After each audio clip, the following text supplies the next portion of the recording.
I'm voiding the slips, I'm raising the stakes, enjoying the risk, injecting my veins with ice as cold as it gets. I live for this shit. Die as a legend, I ride with aggression. I lost in the past, it's fine, it's a lesson. I'm loading the clips, I fire the weapons and taking what's mine. It's time for redemption. Hello everyone and welcome to the NA versus EU Showdown EU Regional Finals. My name is CM Mendlave and with me is Champion Jason. Hello. Hello. How are you doing? Pretty good, pretty good. Excited to see some good PvP action. Yeah, I mean, hey, I think people rocked up yesterday. Like, there was some really nice fights. I think chat is going to be, pretty excited to see how this one goes as we do find out today who is going to be representing EU versus NA. There is a lot on the line. EU's first victory, maybe. History has not been very good to us in the NA fights. Right?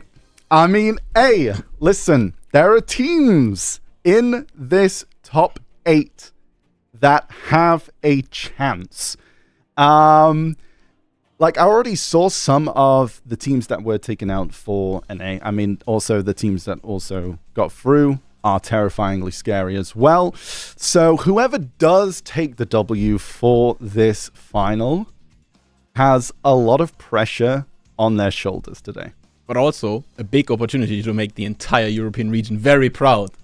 True and real. I mean, hey, no pressure. It's like a couple of months as well. Preparation, they need to focus on the now. So, with that in mind, chat, shall we? Let's take a look at the rules of today's fights. Let's have a look. Okay, so it is Arena of Arsha PvP with Arsha's Gear 3. As you can see, there's the AP 375, DP 435. It is a 3 versus 3 single elimination. Okay, let's take a look. The next part, it is going to be a round of 8, best of 5. Semi-final will be best of 5. Third place match will be a best of 7 with the finals of a best of 7. Jason, take a look at the rewards for us. Alright, at the bottom right of your screen, you can see the 4th place team is going to get 5,000 pearls, the glorious Arsha weapon skin for 30 days, and 1 glorious Arena of Arsha reward box. With the 3rd place team getting 15,000 pearls already, 60 days of the glorious Arsha weapon skin, and 2 of the glorious Arena of Arsha reward boxes. The 2nd place team doubling the rewards again, 30,000 pearls for each player, 90 days of the glorious Arsha weapon skin, and 3 glorious Arena of Arsha reward boxes. And for the grand final prize of the 1st place, you're gonna have 100,000 pearls, the permanent Arena of Arsha weapon, the Arsha's Proof title, an invitation to the Heidel Ball 2026 from Pearl Abyss, 10 of the Arena of Arsha reward boxes, and an invitation to the NA versus EU Showdown Championship. Okay, the rewards are stacked, and let's see what is next. So, the NA versus EU Championship offline match will be on the 25th of July, Saturday. NA and EU first place teams will be invited to the United States to compete in the NA versus EU Championship offline match at Heidel Ball 2026. Very exciting times, and that is a lot going on there, and a lot of pressure, as we did say. So, what are we? I think we're currently 2-0 down. So that was from the 3v3 Arena of Arsha fight. Gosh, how many years ago? I think it was just over 7 years ago. That was before I was working. And around the time of Drigan launch, where it was, I believe, Dion, Kami, and Sax versus Raparish, Klops, and also... Gosh, there was one more name. But yes, completely... It was an upset. It was, I think, the final round. It was 2v1 against Assault. We had 2 gauntlets, and we did not win. It was rough watching that live. But then, we had a chance to come back in the Arena of Solari. We sent 2 teams over. They had 2 teams as well. We did win the 3rd and 4th place match. I mean, the other matches were also close, right? Like, for They those who watched it were. live, you remember the upset with the map. It was the Ruins of Zoll map, I believe, was one of them. That was not very nice towards the European team. And then the Manchom Forest map. That was the where good we map. shined. That's where we shined, Jason. That was our map. Yeah. We did not get it. we did not get it in the 5th round again. Unfortunately, it was 3 times the Ruins of Zoll. Benzie Boy, that's it. Thank you very much. That was the last name that I had forgotten. Thank you so much for that. But yeah, no, amazing matches. And I'm excited to see who's going to be representing us. So let's, without further ado, let's take a look at our bracket for today. Let's take a look at our bracket. Okay, yes. Here we are with our bracket for today. So the first match we are going to be seeing is Near Airport versus FCA. Rant Division is going to be facing Cuties in the second match.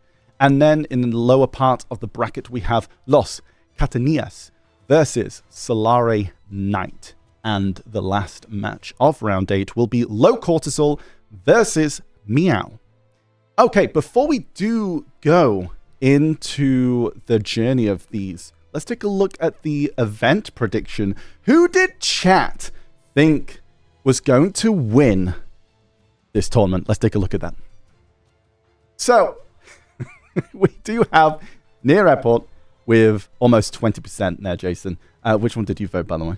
I also voted for Near Airport. I think they are the clear tournament favorites for the majority of the community out there. We're going to go over why later when we go into more detail for that team. Absolutely. Now, this is just because we voted for Near Airport does not mean, okay, that the other teams aren't stacked. Like, come on. So, Snow Bunnies, 7.44%, actually no longer in this tournament. They did get knocked out. And we'll show that in the journey a little bit later on as well.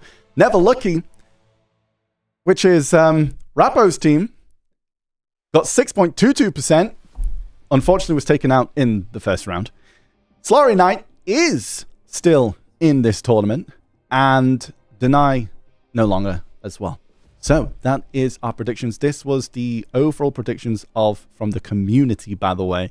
So these were the winners who you thought was actually going to go in.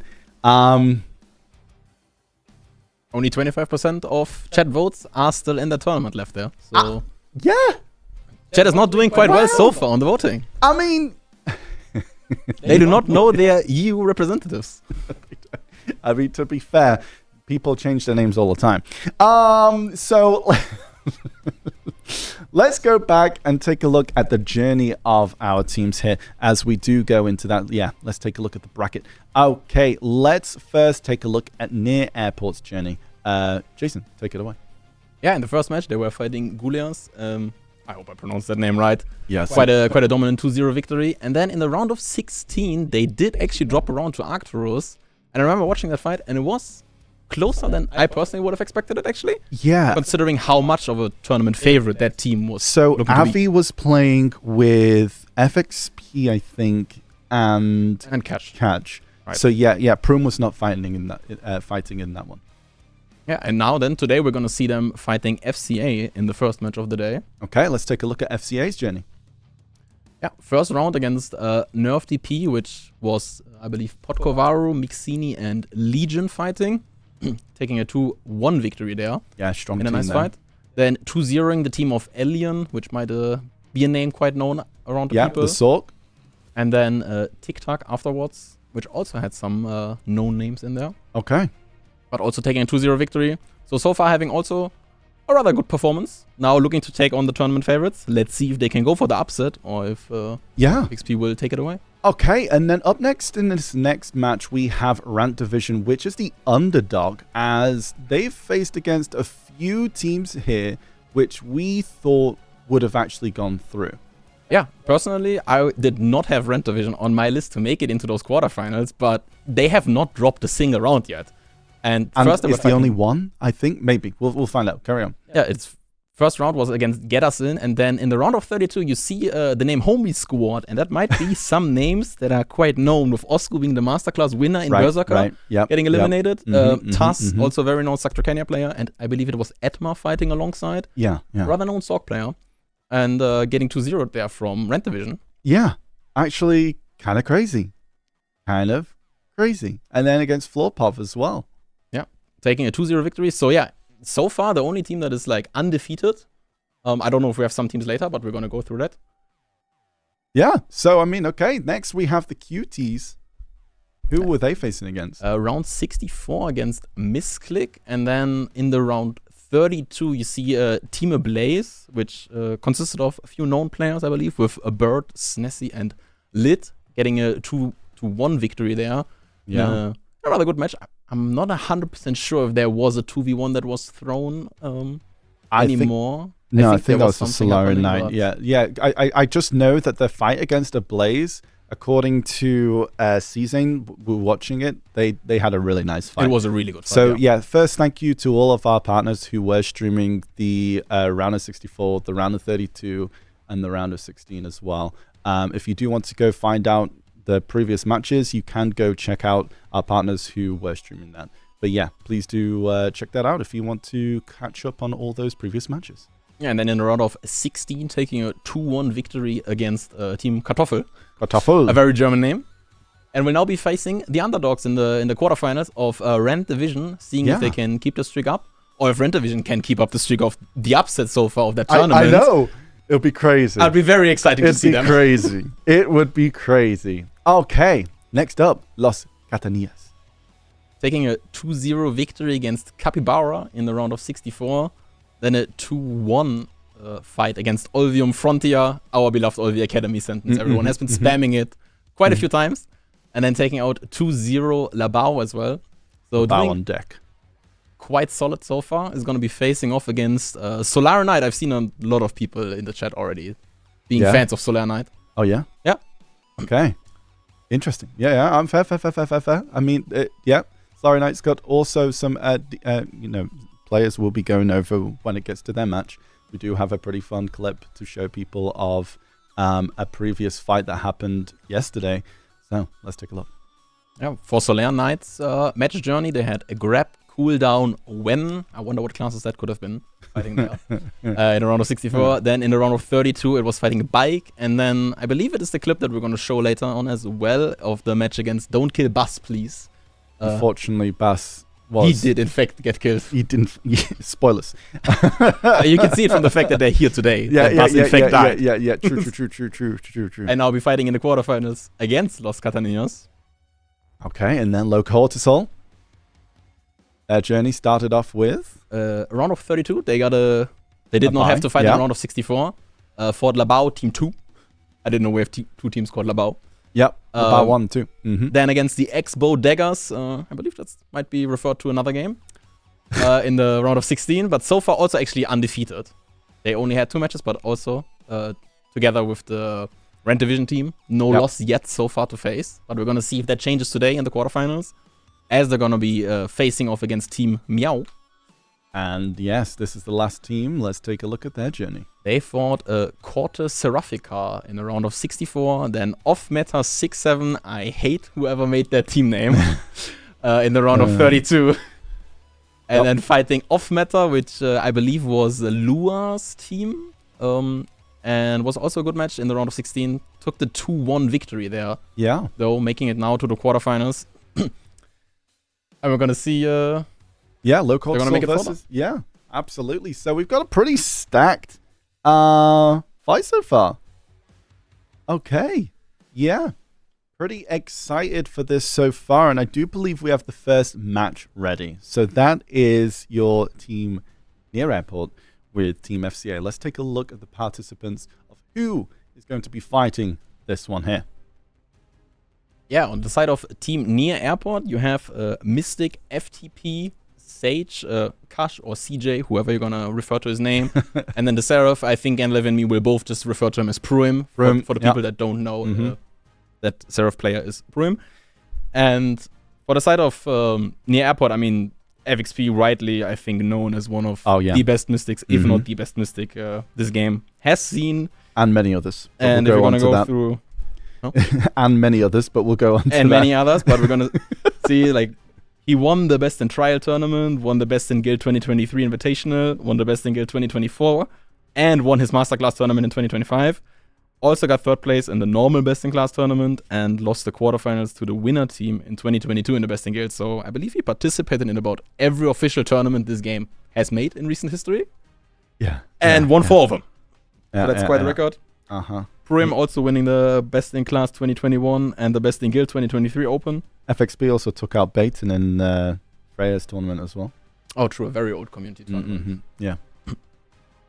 Yeah, no. Crazy. Absolute wild team up. Yeah. So next up we have Prim as well. Yeah, and then for Avia, we do have the Best in Guild 2024 winner on Megu, which he's also going to be playing today. He won the Masterclass 2025 on the Deadeye. Will be on the Megu today. And he also won the chat. He's got notes. Yeah. And then today you have the. He also did win the Deadeye release tournament. Sorry, and he's the current rank 2 AOS Deadeye. And I think we have to speed up a little bit because the match is ready. Yeah, let's take a look at the FCA's team lineup quick. We only went over near airport. Oh, never mind. We are ready. Okay, let's get this show on the road. Round 1 near airport versus FCA. Prum on the side here on the by the tower. As Voltan is there and, just dancing around in Viz. We see there someone did engage onto the side of near airport, but nothing really happening here as Voltan is just on the outside with Prum. Also chilling, blocking. Everyone's dancing, dude. Is that a thing? Okay, anyway, right, let's see what's going on as they're kind of really slow engaging right now. Prum sticking with Kaj, just staying around, staying protected. People just feeling each other out. Nothing really going on at the moment. I think Prum is kind of just waiting for his BSR in a way to kind of creep up a bit. Botan sticking on the outside, and invisible right now. Tries to get the engage. Goes for the grab. I think there was a CC from FXP on Saffa on the side because Saffa already did have to V. Nice. I think he did land a grab there. Very nice. Kaj CC'd in the middle, but was able to get out of there just before the re-CC. FXP does have to V himself as well, going really low. 1v from either side here. Yeah, FXP does have the ability of that infinite 42 FPA to always heal up back, pop the Z-buff right now. And as well, yeah, he does. Yeah, he does get some HP from the E-buff as well. Kaj missing the grab onto Voltan, trying to do what he can there. Going in, also staying next to FXP. There he is as well, headpat. Restroke and fight, trying to jump around. Looking for FXP there, not really finding him though. Oh, tries to get the CC from the multi-tick right there, but not able to find it onto Pruim. Two people in the middle there, not quite able to see what's going on there, but I don't think anyone's able to get CC to follow up. FXP trying to catch what he can. Going back out, looking for a way to come back in, sticking behind Pruim. Kaj in the middle, just trying to get out of there, staying with his team. A lot of E-buffs have been popped from both sides here. As it goes down close to 1 minute, which is where we're going to start seeing that HP slowly tick down. There it is. That's 50%. This is where things get really explosive now. FXP trying to stick away from that ninja as it comes in from the side. There's someone goes down. That is Safa on the hash. Down. Kaj also really low as well. Did have the V. It's all V's gone for the team near airport. And I believe Wotan and Stroker still do have theirs. Wotan grabbed both wide. Okay, FXP looking to see what he can get. Not able to get someone in the end of them, but as he stays in the middle, Voltan. There's 2v3. They're trying to play it safe here a bit. But 25 seconds only left on the clock. So yeah, they're going to need to make it work now in the 2v3. They need to find a catch here. Absolutely. They're just going super aggressive right now. Voltan's trying to get that grab. Misses it on FXP. Vacuum comes out, trying to see what he can do there. Voltan on the floor. Kaj does be able to get to catch that as Voltan goes to V, I do believe.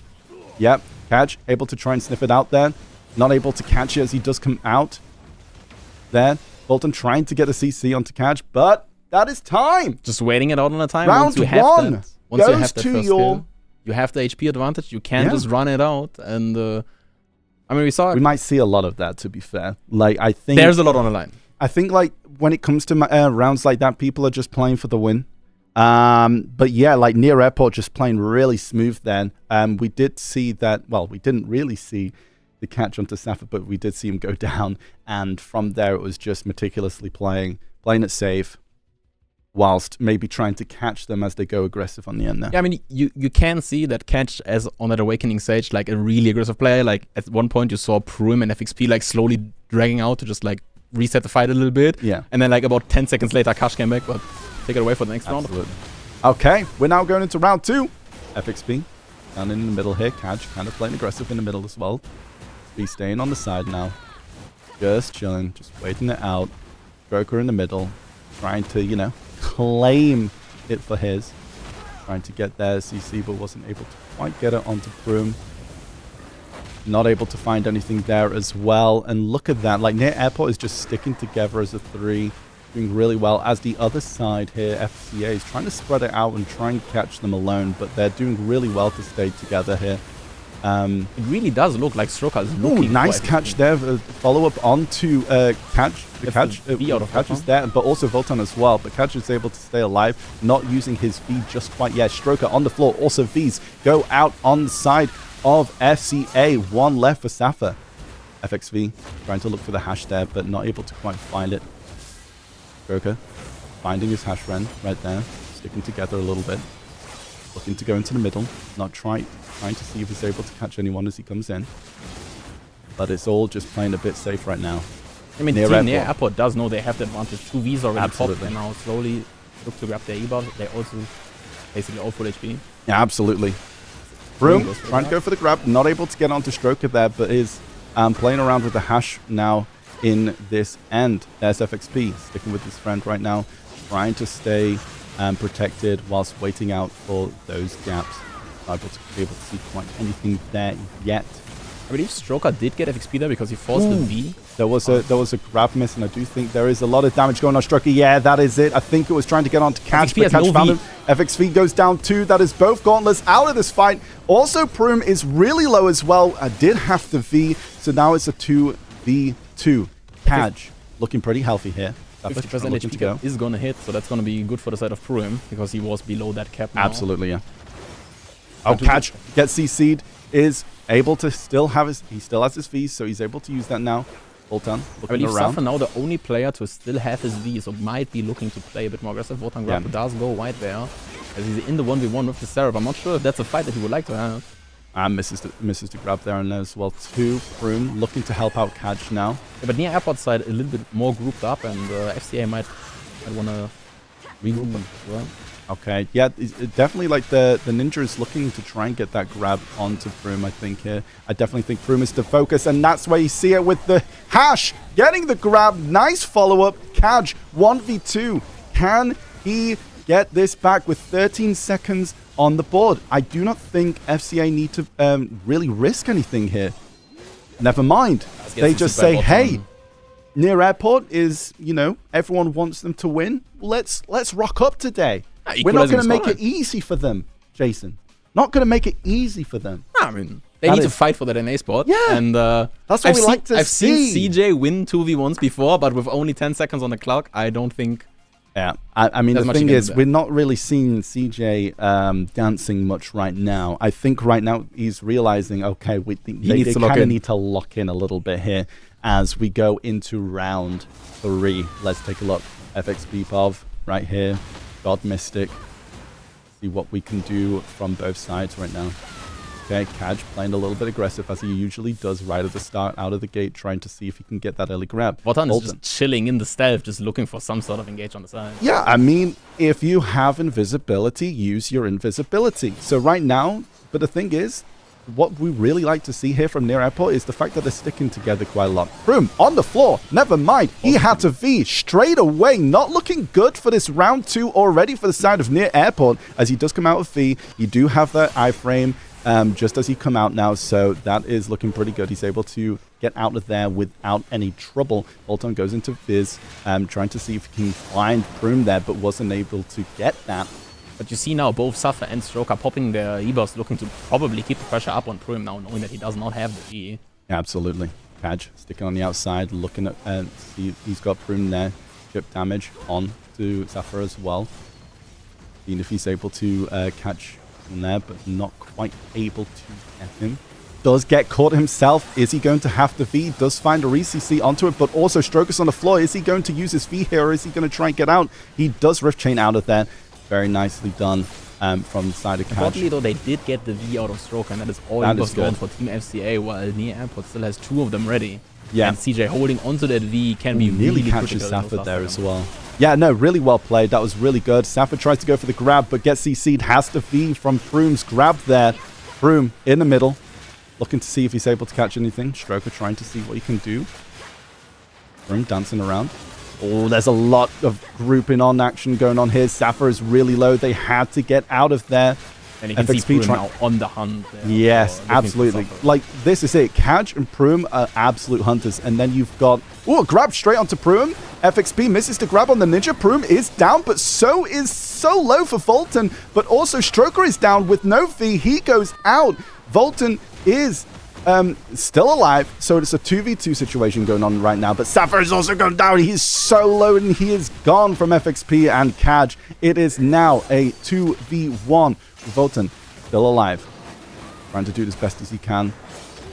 Staying alive here, but with the vacuum and the mass AoE, it's going to just be slowly chipping away as we are under 50% HP now. Yeah, most likely it's just chip damage. Yeah, unless he finds a magical engage, but even then, they just need to stay protected, and the thing is, they definitely have that just protected chip damage from both Mystic and also from the Sage as well. So, yeah, that was a clean one. But almost we saw, like, FCA can definitely pull this. There is a world in which Near Airport does not make it out of this round. We had a 2v2 situation again, and I believe Votan on like 1% HP almost made it out with the block jump going back outwards of that fight. Yeah. Almost made it out, and then I think it was Suffer that died afterwards, and then leaving Votan in the so 1v2. they were both CC'd at the same time. There's Suffer going out. Well, no, sorry, Suffer, the stroke group going out at the same time before. But let's see what happens in round 4. Who will take it? Is this going to be Near Airport's 3-1 victory, or will FCA make a comeback? Let's take a look as we go into round 4. You can see Stroker always looking for FXP on the side, but Votan already lost his V there. Yeah, Votan went down, and we didn't even see that. We missed that completely. But well, he's not gone. He's not dead, so there's still a chance in this fight. Let's see how it goes. Never mind. There is Safi. Safi's V1 got caught in the vacuum, and then it's just the burst damage getting applied there. Yeah, Team FCA really well played.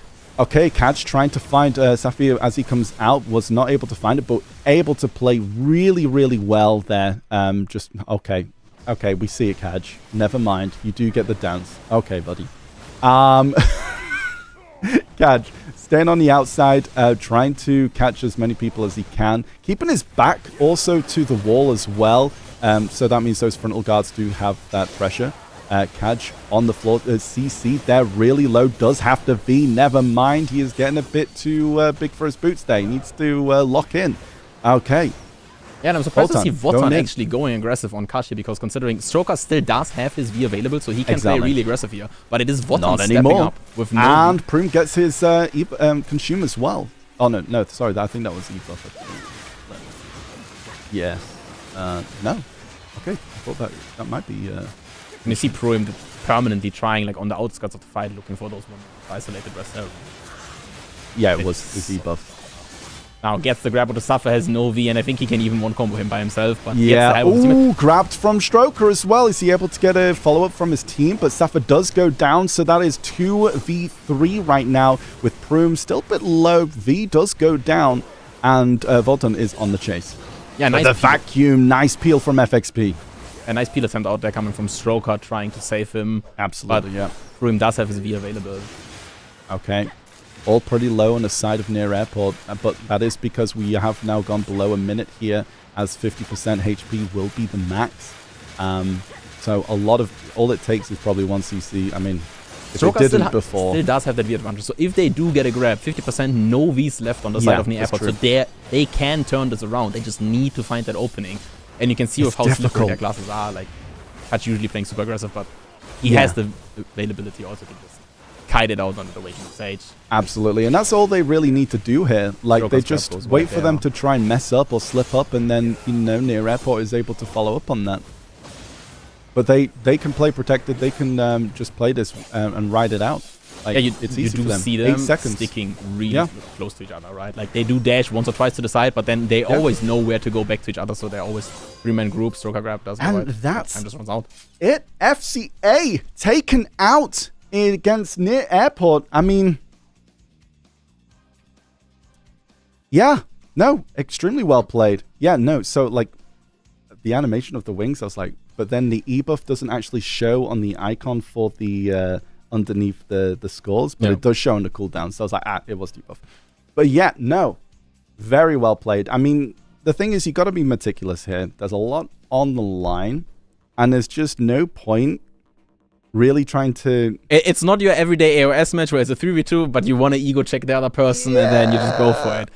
Yeah. When it's like this and they did lose a round, right? So you know they can be beaten. And they saw it themselves as well, right? I think so, yeah. So if you are in that 3v2 situation, sure, you can say running is like boring or whatever. Yeah. But I think at that level, everyone in chat also wouldn't care. They will play it safe if they can. I think as well, just the fact that on the side of FCA, they had a lot more potential with the Awakening Ninja and also the Awakening Hash to try and get those picks if anyone was a bit out of the group. Yep. So playing together was just the smartest thing to do. Like, why wouldn't you play together? And it worked. Near Airport taking the 3-1 win as they go into the next round.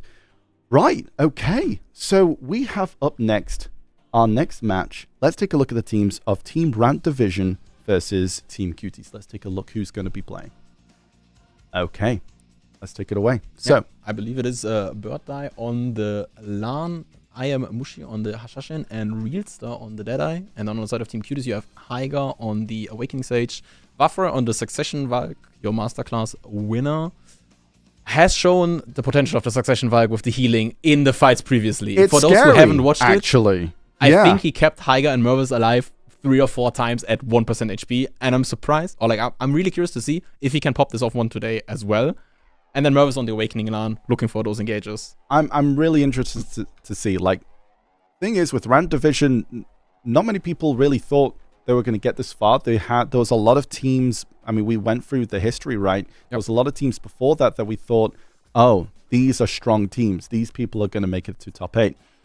However, the underdogs of Rant Division did make it this way with 2-0 wins all the time. So another prediction is up, by the way, for those people in chat that want to do that.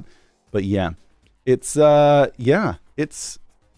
can now let us know what you in the chat think, which of those teams is going to win it. Do you believe in the underdog? Do you believe in a good underdog story? Yeah. Rant Division undefeated so far. Yeah. I mean, but then again, like also, yeah, they've been playing strong, but also the Cuties as well. They've also been extremely strong through this fight as well. But yeah, so I'm really interested to play. I mean, also, yeah, Suckvalk with the changes as well. The heals on most of the sword abilities, I believe. It's really strong. Yeah, I think the strength is personified with certain gearing as well in Uncapped and that kind of thing, right? You see it in RBF. But of course, obviously, that's not to take it away from equal gear here with the Arena of Varsha with the Arsha gear. Is going to be pretty interesting. The only thing you need to keep in mind with the Succession Valk is he needs to hit his ally and an enemy to heal. Yeah. And looking at, for example, a Deadeye or something, if he's just standing out on the rage side and just blasting them, he will not be able to proc it on them. No. There is absolutely. the LAN at the Shashin, but that's true. It's a bit tricky to apply the healing. Hit the abilities. He does need to hit the abilities. I mean, they still have some heals, but that don't need to hit or connect. But yeah, like where those strengths lie is it's going to be in those group engages. Yes. And I think that's what we're probably going to see. Like, they're probably going to group up here. Like, if we're taking a look at the team for Team Cuties, we have Awakening Sage, Suckvalk. Okay, maybe Awakening Lan won't be sitting amongst Mervis them, and Haiga but yeah. can look for those, like, just go in, look for CC, and if they don't find it, they always have the possibility of going out. Yeah, right? yeah. Like, Mervis can just fly around, see if he finds a good engage to go down on and get the grab. If it doesn't work, he can just go back, and they always have the safety guard point of the Succession Valk to just peel back to. Yeah, that's true. And know that they have the safety of the PA, the normal heals coming out, and then just this infighting healing absolutely. coming through. And yeah, so they have Alan, Hash, and Deadeye. I feel like Rant Division is probably going to play a bit dispersed here, so it's going to be quite interesting to see how that goes. But yeah, who do you think is going to win, chat? I think it's already gone through, but the underdogs of Rant Divisions versus the Cuties, as we do believe we're prepared for round 1 of this match.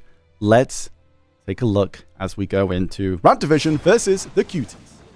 Okay, here they are. We're all in the same guild with Slay here, so, you know, maybe the fact that they've been playing with each other for a long time. Is that a Is that a succession? I didn't expect it to be Awakening. Hey, maybe. Listen, let them cook, I say. Let them cook. Okay.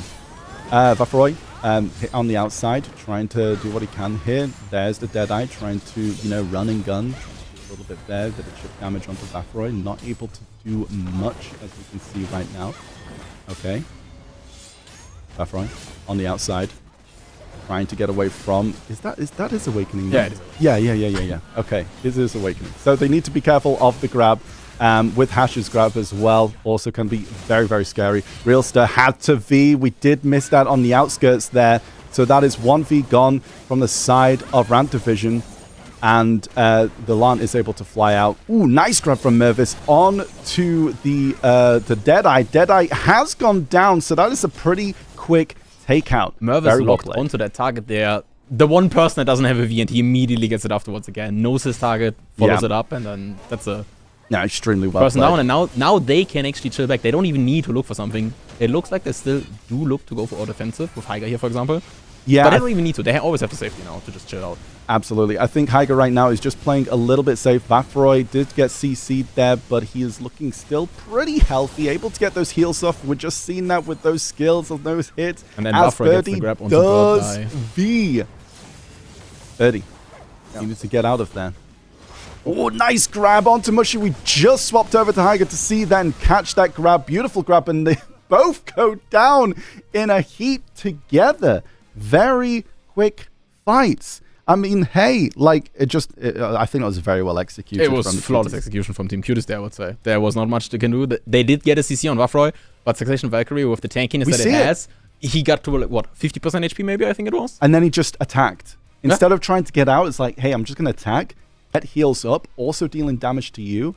I'm pretty safe because, you know, CC limit. And then, yeah, I'll just wait for the squad to come back. So let's go into round 2 as we see possibly Cuties get another round 2-0, or will Rant Division get a 1-1 comeback?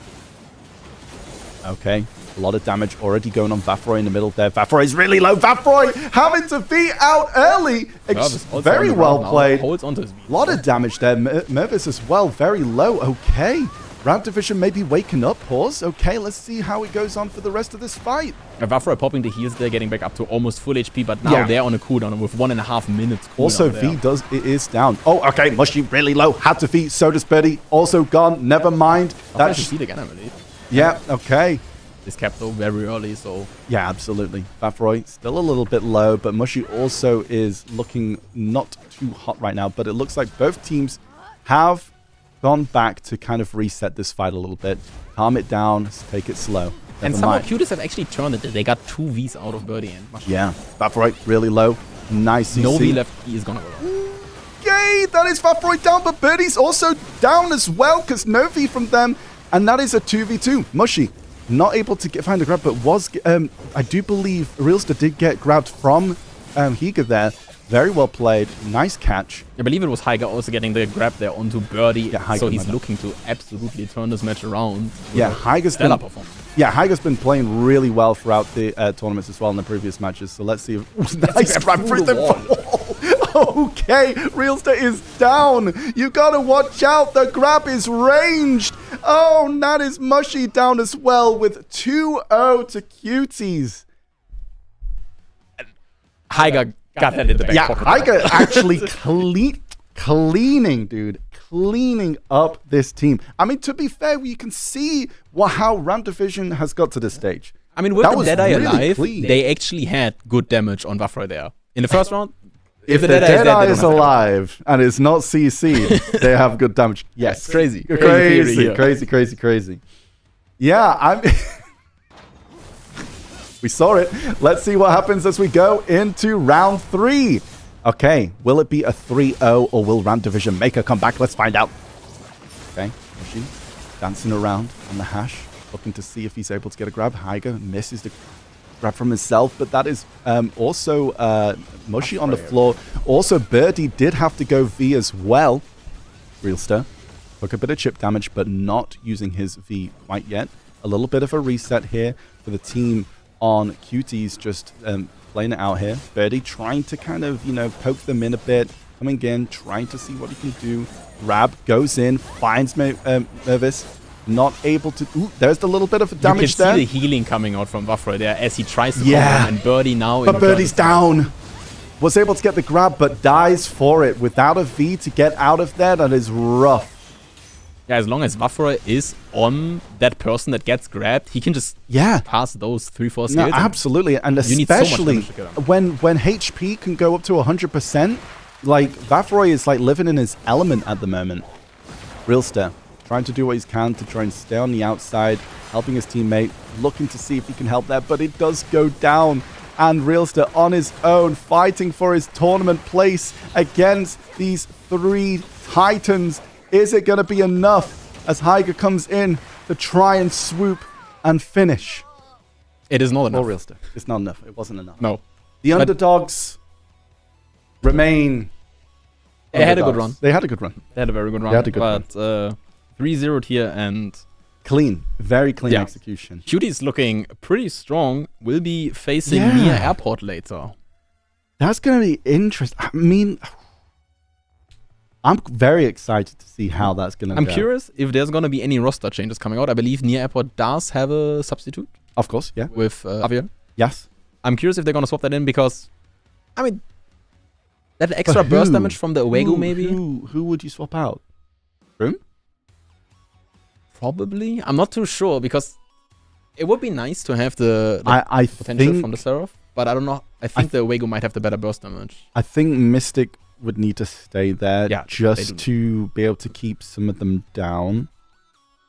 Yeah, I mean, because like if you just vacuum the Suck Falc, they're not going to be able to get out of that. I think it's going to be an easy one to get in the vacuum. But the Awakening Glan, so yeah. True. So you gotta keep in mind you cannot DP debuff this class. Yeah, Awegu might actually... Yeah, we might see an Awegu. I think that might be enough. Either that or they might just decide, okay, maybe having the extra grab might be a better choice in this fight against... they can probably just keep getting the grab onto Vafroy maybe. And I believe we did not see Heiger getting CC'd once in that entire fight. I think Mervis got grabbed once and Vafroy was healing him. I mean, obviously in the one round that was like very close, I think like a few of them went down, but yeah, no. Like Heiger was playing really well. Okay, that is our first 2 matches already in this top 8.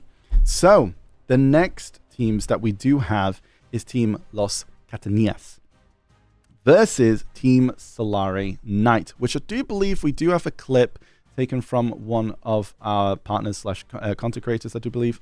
So we will take a look at that before we show the fight. But I think first, let's take a look at the 2 teams that we have here. Who's in each team, what they're playing, and what's going on here. So, yeah, let's take a look at those teams right now, shall we? Yeah, we have Loskatanillas with Pipo on the Striker. Yeah. Jose on the Scholar and Risk on the Sorceress. This is our Spanish team. You know, I mean, the name, the family names. Yeah, it is a very Spanish team. You can tell. And on the other side, you have Sharky on the Kuno, Mr. Sinius on the Hashashin, and Zanka on the Ninja. I'm not sure if it's a full French team. We might be having a French versus Spanish battle here. Yeah, really? I think so. Maybe chat can us know, but I think we have a. You got a lovely EU. You got all the different cultures and everything just going on. It's lovely to see. So yeah, I mean, this is we have a Kuno, a Ninja, and a Hash. Is kind of a wild comp, no? It would be funny if they're all just stealthing. What? So Succession Hash? Yeah, I mean, no, I believe he's awakening, but still, like if Sharky and Zanka are just stealthing and Sinius is just sitting there. It's like, please don't fight me. I'm just dancing in the sand. No, but I'm gonna see like maybe people can make use of that awakening battle cry just to look for those stealth peoples. Yeah, I mean, I think it's gonna be really interesting because the thing is, right now, people I think is probably the easiest one to target for the Kuno Ninja. Yeah, Hash as well. Especially out of the other 2 classes. But hey, we do have a clip from SolareKnight. So let's take a look at that. We'll stay quiet because I do believe the streamer that was having a nice little bit of commentary on that. So Because we'll he's show you still that. somehow... No, that's another grab on the wizard. Poor guy. They did not listen. When the team asked him not to kill boss, they said it was a challenge for them. And just like that, it is looking like the 2v3 is absolutely unwinnable. Or is it? Because Jarkin misstepped! Never mind! This is actually back. The Sharky misstep is crazy. How did this happen? Anything is possible now. Hashashin is also very low. Megu has died though. This, never mind. Oh, that's another CC. That's a CC. Everything's going on. Everything is happening. Megu is super low. She needs to heal if she can. Does she have the cooldown for it? She does, but it's not really doing much for her. There's no V's anywhere anymore. I think maybe Zanka has one. Has his still. Hashashin has died. This might be it. This is definitely it for SolareKnights. Zanka in a 1v2 has 30 seconds to clutch this one up. All the Megu has to do is run away. This is so tense. Let's have the Zanka POV. Ooh, can he clutch this one? This is I can't do the Zanka POV somehow. I'm sorry, guys. Oh, that's a crazy grab.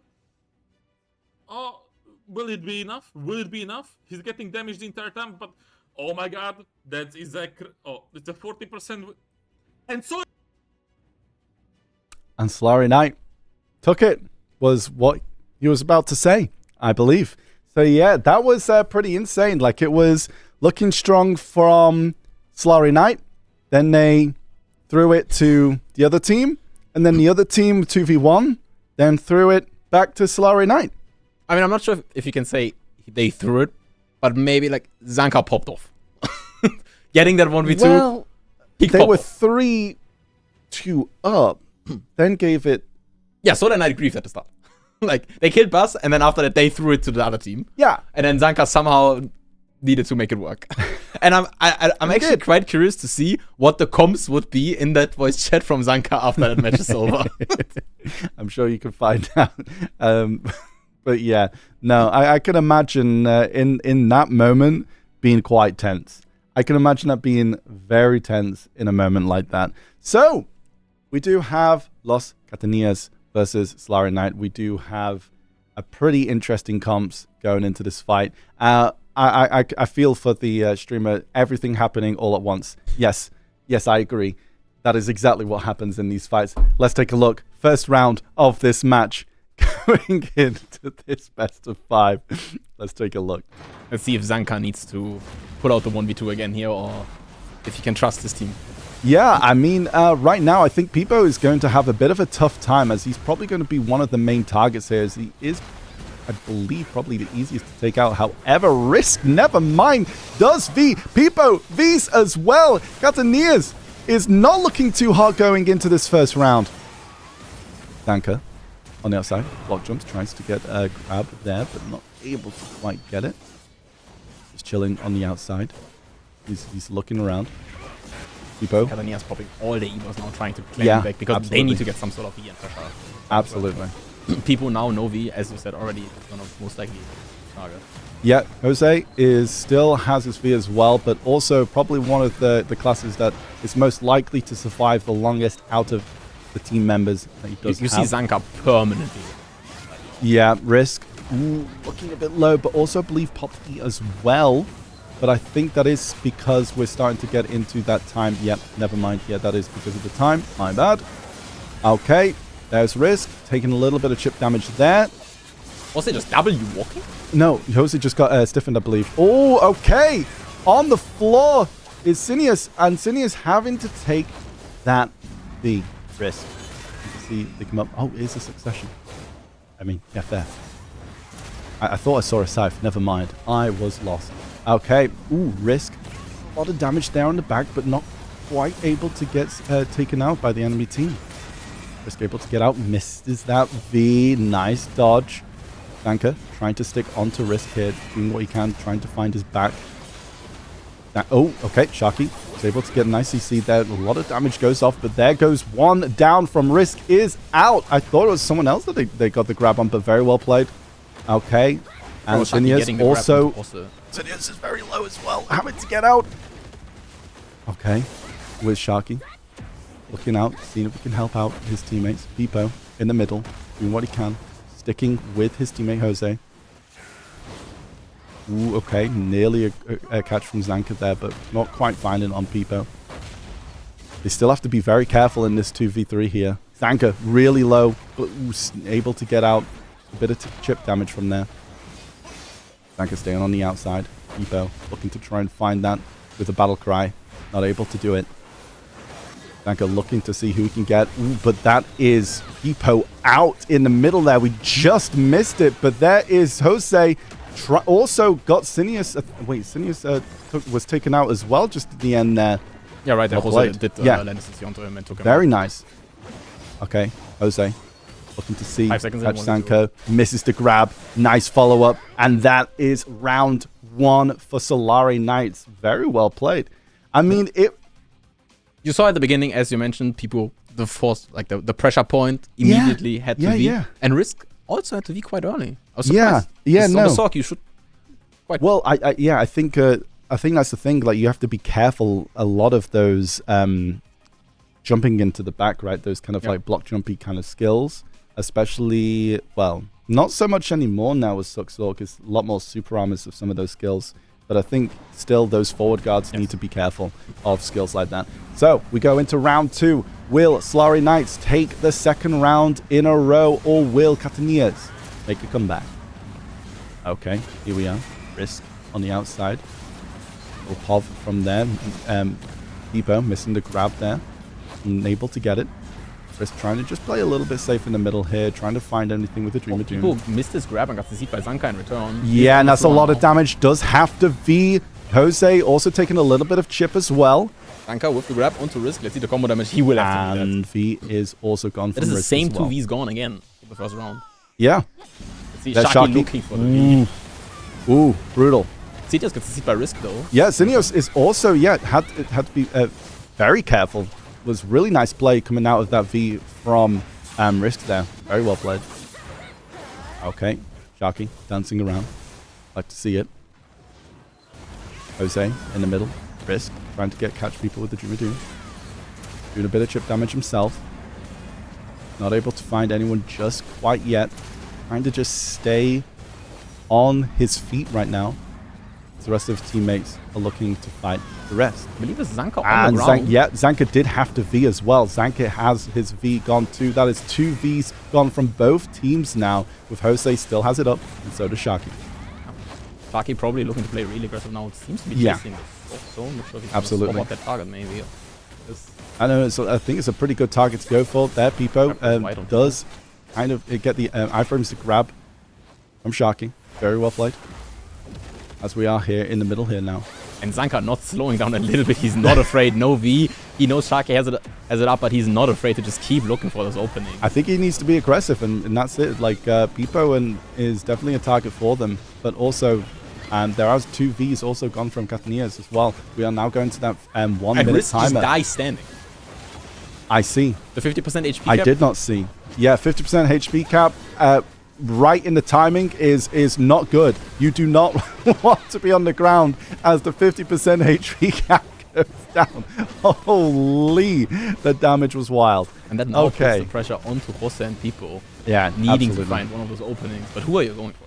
No, that's crazy actually. It's like, thinking about it now, nice grab onto Pipo. That's the damage he needs, and they're out of there. I mean, these are 3 classes that are going to be able to do a lot of damage to you in a very short amount of time. Jose was found, but able to get out of there with that, but yeah, you're not really going to do much after that. And the second round goes to SolareKnight. I mean, I thought that Pipo would be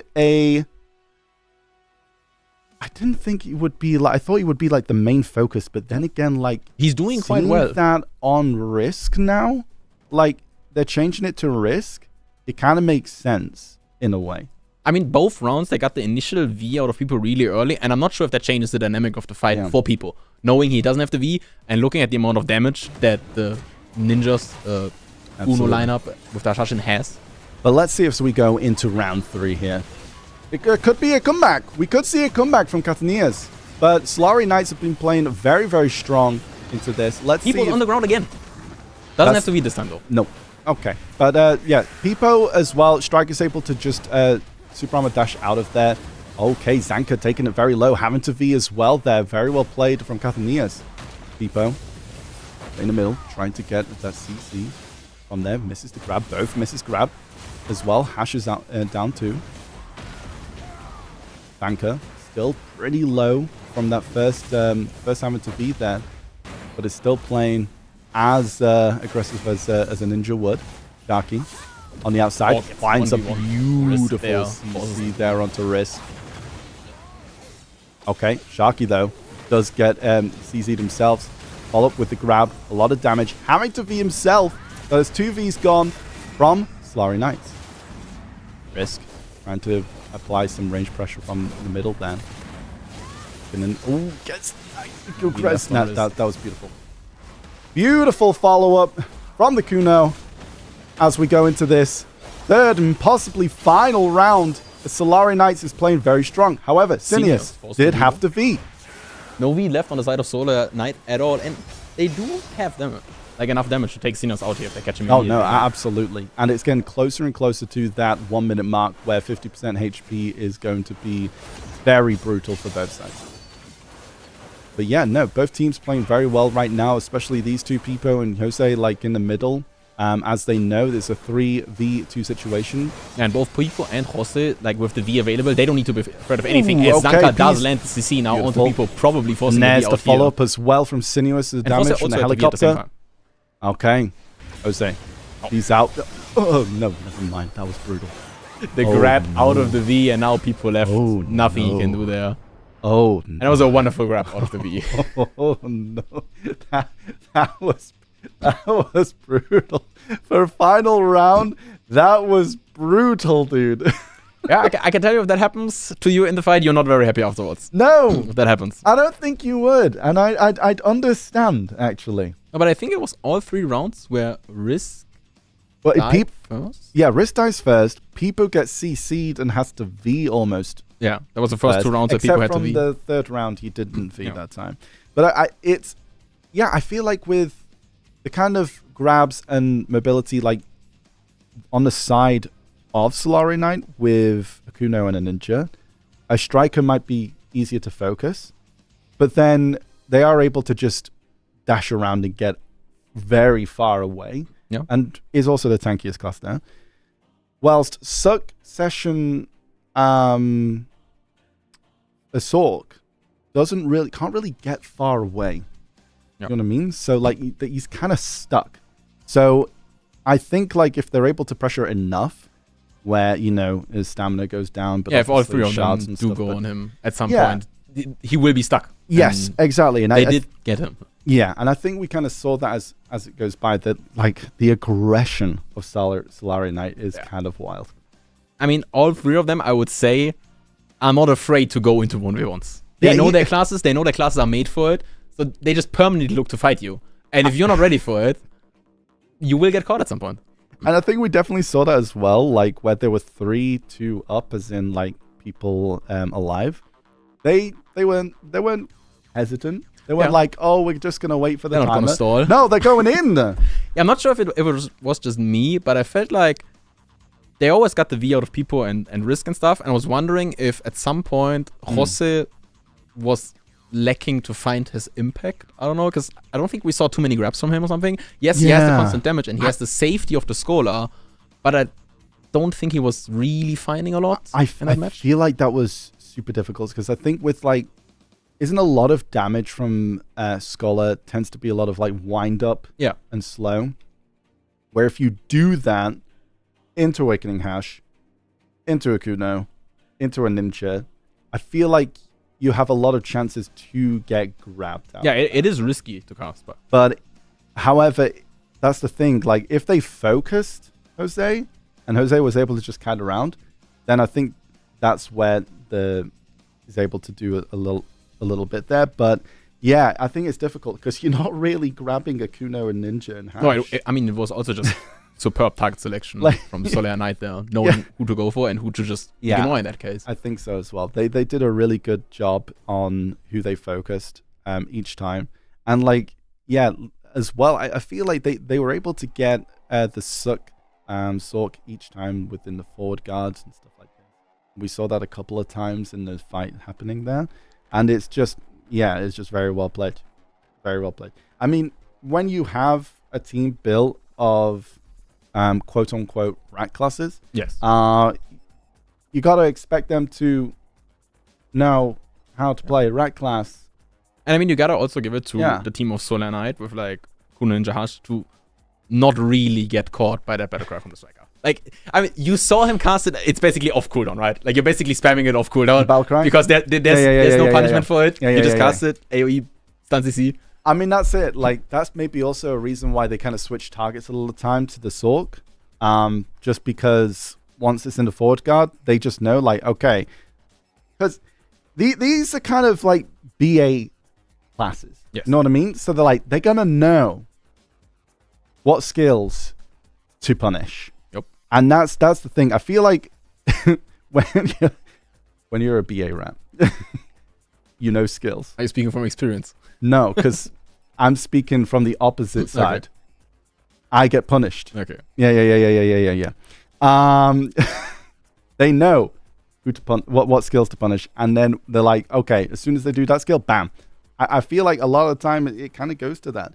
So in these, especially here as well, I think they kind of had to spread out. So Loskatanillas did have to spread out their fights a bit. The Sork had to just try and get away. Also the same for Scholar. Scholar automatically just ends up going off in random directions just because of how the skills work. You know what I mean? Like, look, like, you know, which way is it going? Like, you imagine, if your enemies are having a problem, your team's also having a problem of where is it going to be. So. Yeah. No, what I do find fascinating though is coming from somebody that has participated in tournaments is the amount of confidence that Zanka, for example, has with no V 50% HP to keep fighting this aggressive in the face of the enemy, right? Like, there's no hesitation whatsoever, even though he knows that when both his teammates with Sharky and Seniors have the V ready and he doesn't, and he goes in there and he dies, the round is on him, most likely to be lost. But that wasn't it there. Like, he just has the confidence to go in there, and you got in a tournament format there where you know elimination is on the line. You gotta respect it. Yeah, absolutely. Just to let also the chat know, we do have to wait a little bit for the next match. There's some things that need to be set up for it. So we do appreciate everyone for waiting a little bit on that. So that's why we are going a bit in depth with this match. I think we can also talk a little bit about the previous match as well if we want to, since we didn't have too much time to go over Near Airport and FCA. Oh, sorry, Team Rant Division and Cuties. But yeah, no, I think in that match, just since it's fresh, I think SolareKnight just had a very good like hold on that match. And we saw it was 3-0 right in the end of that one. So, it was nice to see they learned from the mistake of the bus fight to not throw.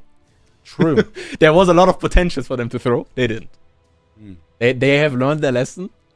Maybe we're going to see that continue. Yeah, I mean, right now, they're going to be facing whoever's going to be taking the win from LowCortisol and Team Meow. Yes. Do you want to tell chat already what classes we're going to have? I mean, I think we'll wait for a little bit since... actually, you know what? Since we can yap about them for a while. So, yeah, great fights from Loskatanillas and SolareKnight. Thank you very much for those fights. Beautiful fights. I think we could take a look at the next team and just yap about them as well. Let's take a look at Team LowCortisol and Team Meow. Let's take a look. Okay, here we are. Team LowCortisol. You have Michu, Yuruk, and Tapta. And I do believe for LowCortisol, they do have Blocked, otherwise known in chat as Not Blocked, as their backup. Yeah, I've spoken to them before, and I Yep, think that Taptor and Michu will be playing, and I believe the only choice they might be considering to swap Blocked and Yours. They're not 100% sure. Okay. So we're gonna see if we're gonna see Yours. I believe he's gonna play Succession Mystic. I believe he's known for his Succession Mystic. Okay. I'm not sure. I'm all for it. I'm all for it. So Taptor on Awakening. So hey, there's still a vacuum. There's still a vacuum. It's not the Mystic, but listen, if you underestimate the ranged vacuum on Awakening Valk, I'm just saying it's still. It needs to land on you, but if it needs does, to land. But then hey, that's up to them. That's up to the player. No. Yeah. But on the yeah. other side, from Team Meow, you have Rockon, Mhm. who I believe will not be starting the first match, from my knowledge. Oh. Ricelex on the striker, Excelsior on a Scholar. You might know him as a Mooser. Might. You might. Excelsior? What's going on? And then I believe Metrica is going to be playing on the Awakening Valkyrie instead of Rockon on the Sage. So we might see a Valk versus Valk matchup, actually. Okay. Both I'm Awakening excited. Valks. Okay. Excited. Right. Would you like to go over the? I guess we go over each of the players and see. Yeah, I what mean, we have. for Rockon, for example, he did participate in the Masterclass tournament, and he got the second place on the Sage against Kash in the finals. He did lose 3-2, but he almost won the tournament.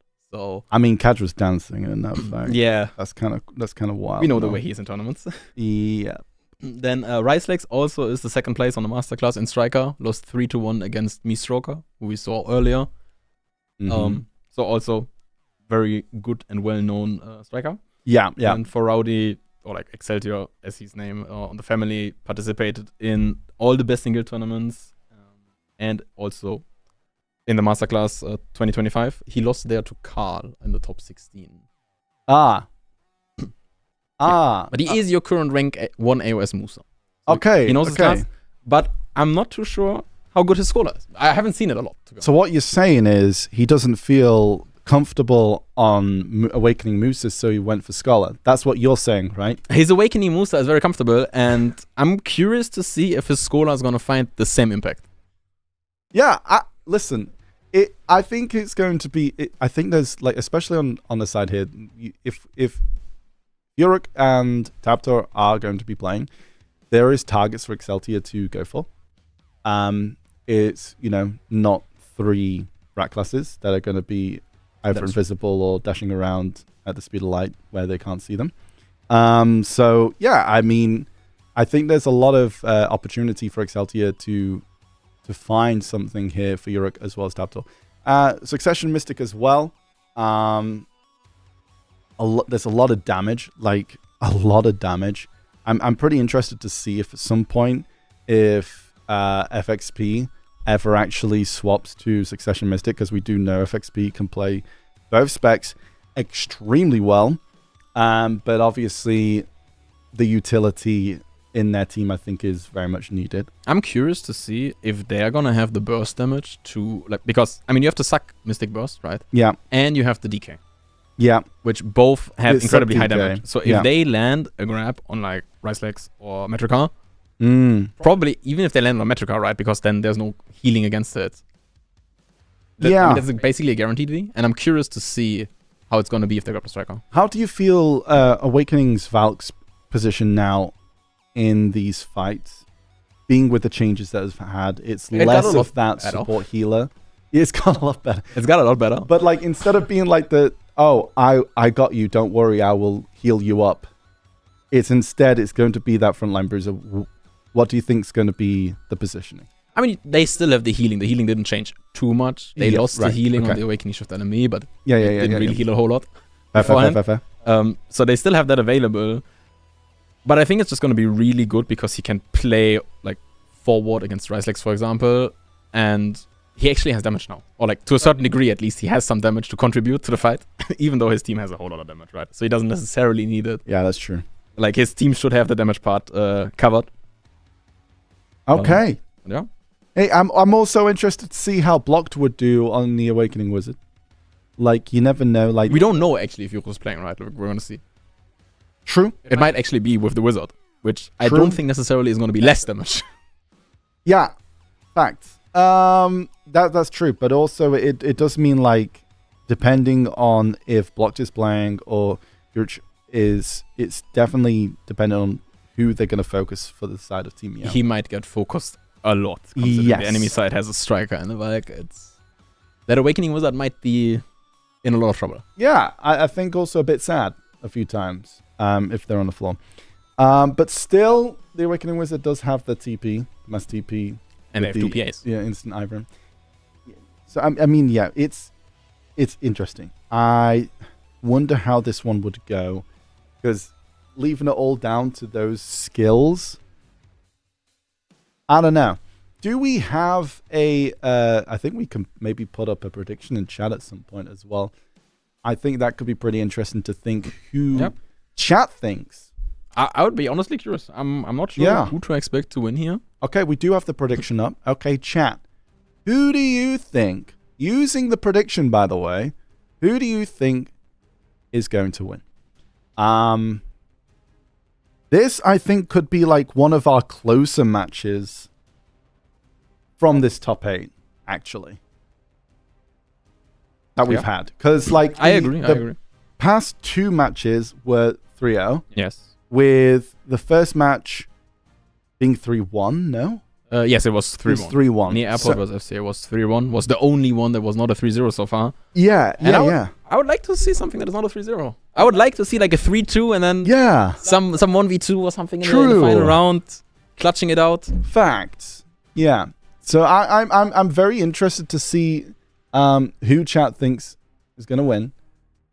Oh, they're doing it this way. Okay. Oh, to be whichever supporter has more channel points gets to be on the win. Yeah, predict. But I it's not a poll, so I don't know. I think Chad might also just be voting Meow for the team name. I think Meow seems to be it looks like that is it. Okay, maybe in chat, who do you think is gonna win? Also, you can type it. Let's do that. Type in chat. Who's gonna win? Meow or LowCortisol? They're just gonna spam Meow for the fun of it. I think so. Meow. Yeah.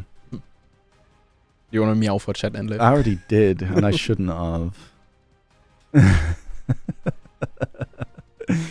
Okay.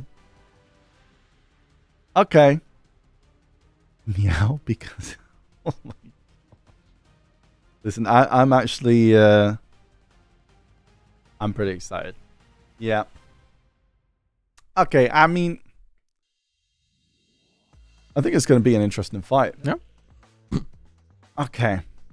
Right, we still have a bit of time, it seems, coming from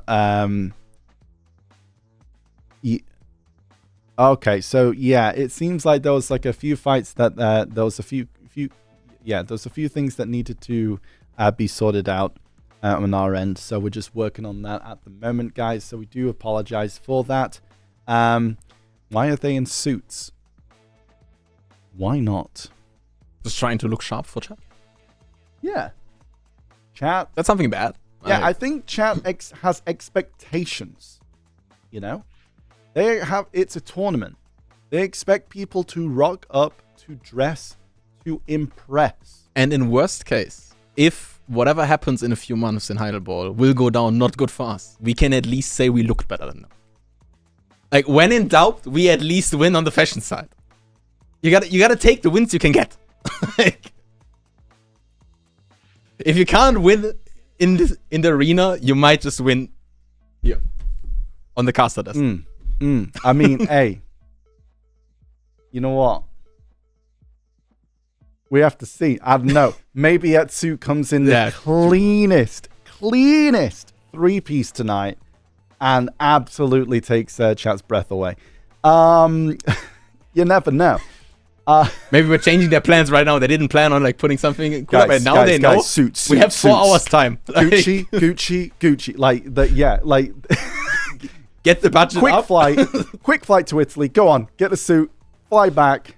We've got no time at all for that. Man is looking for the nearest tailor towards the PA office right now. Can you make a suit handcrafted to fit perfection in about 1 hour of time? 2 or 3 hours. Yeah. What do you think? Oh, is that soon in chat? Blazer and a white t-shirt for me.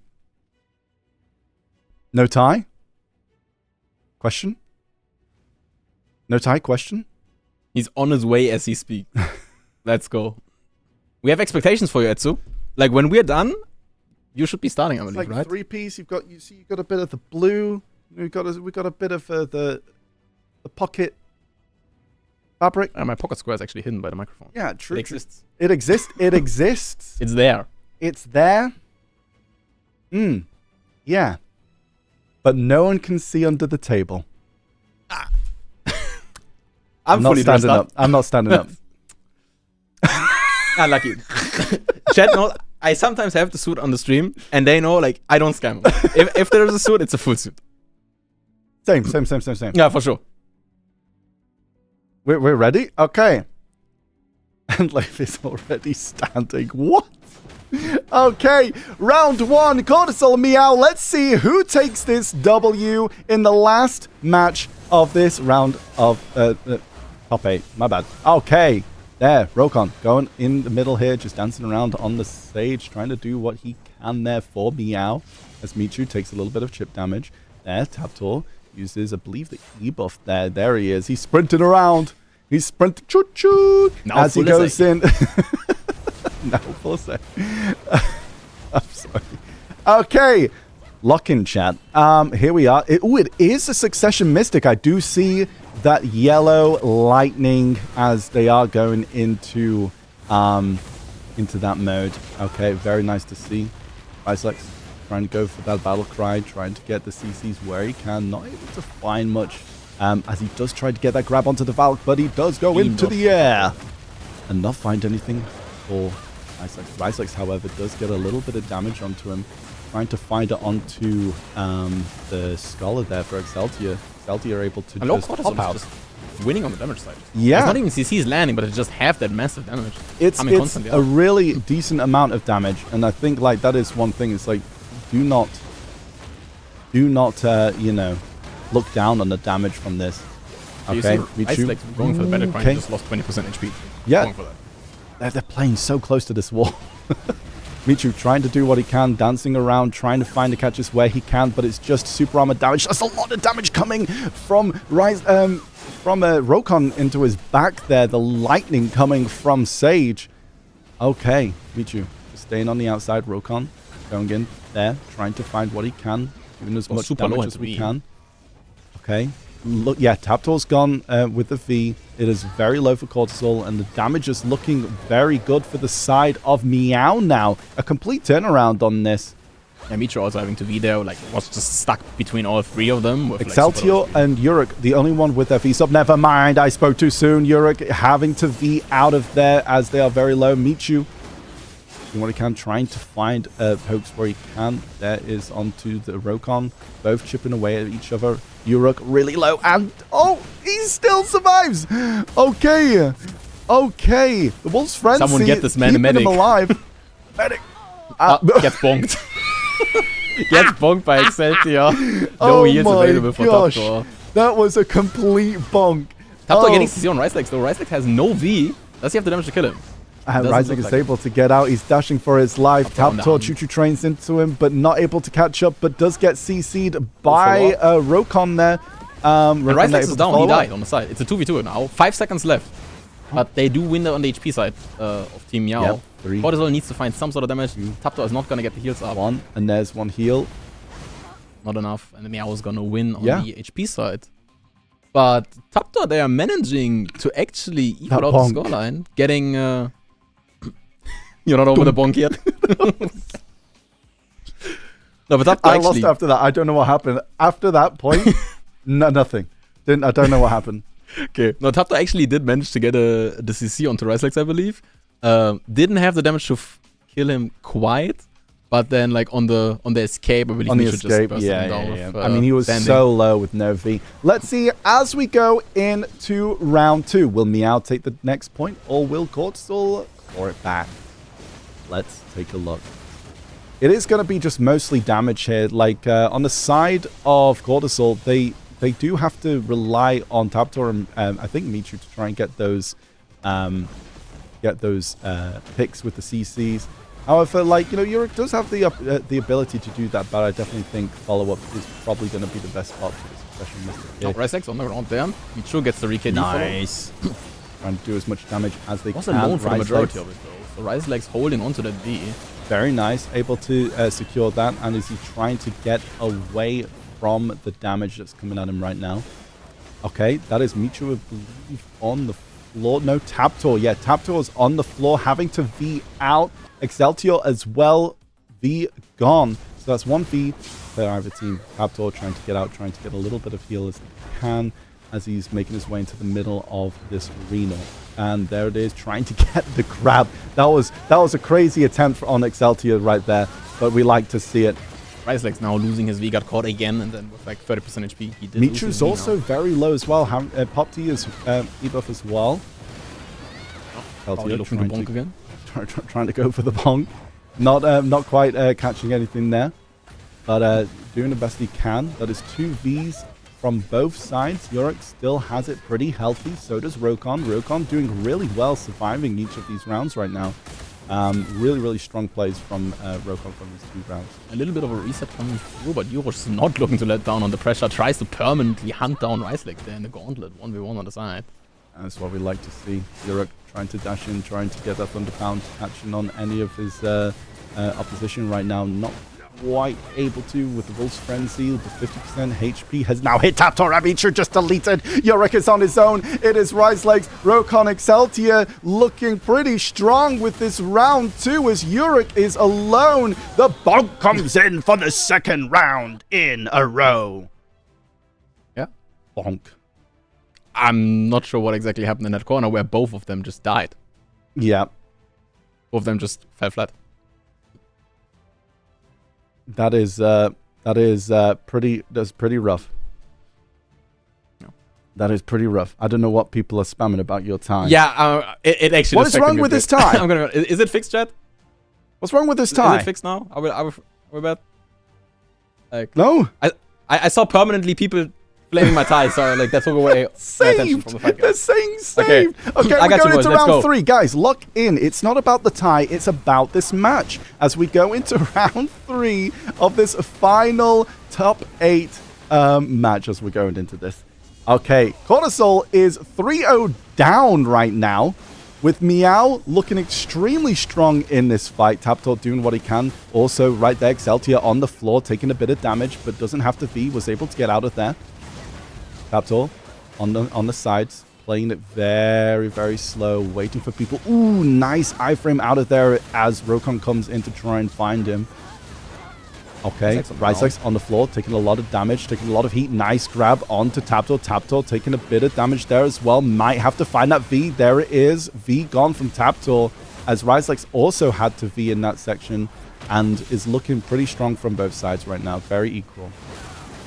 You can see Taptor holding on, or trying to hold onto the V, knowing it was at the beginning only Excelsior hitting, but then at the same point, Rokon had to V. First time I've seen had to pull the V within these 3 rounds. So very nice catch from the side of Cortisol there. All onto Rice Legs right now, like trying to get him down. Because he has no V, 25% HP.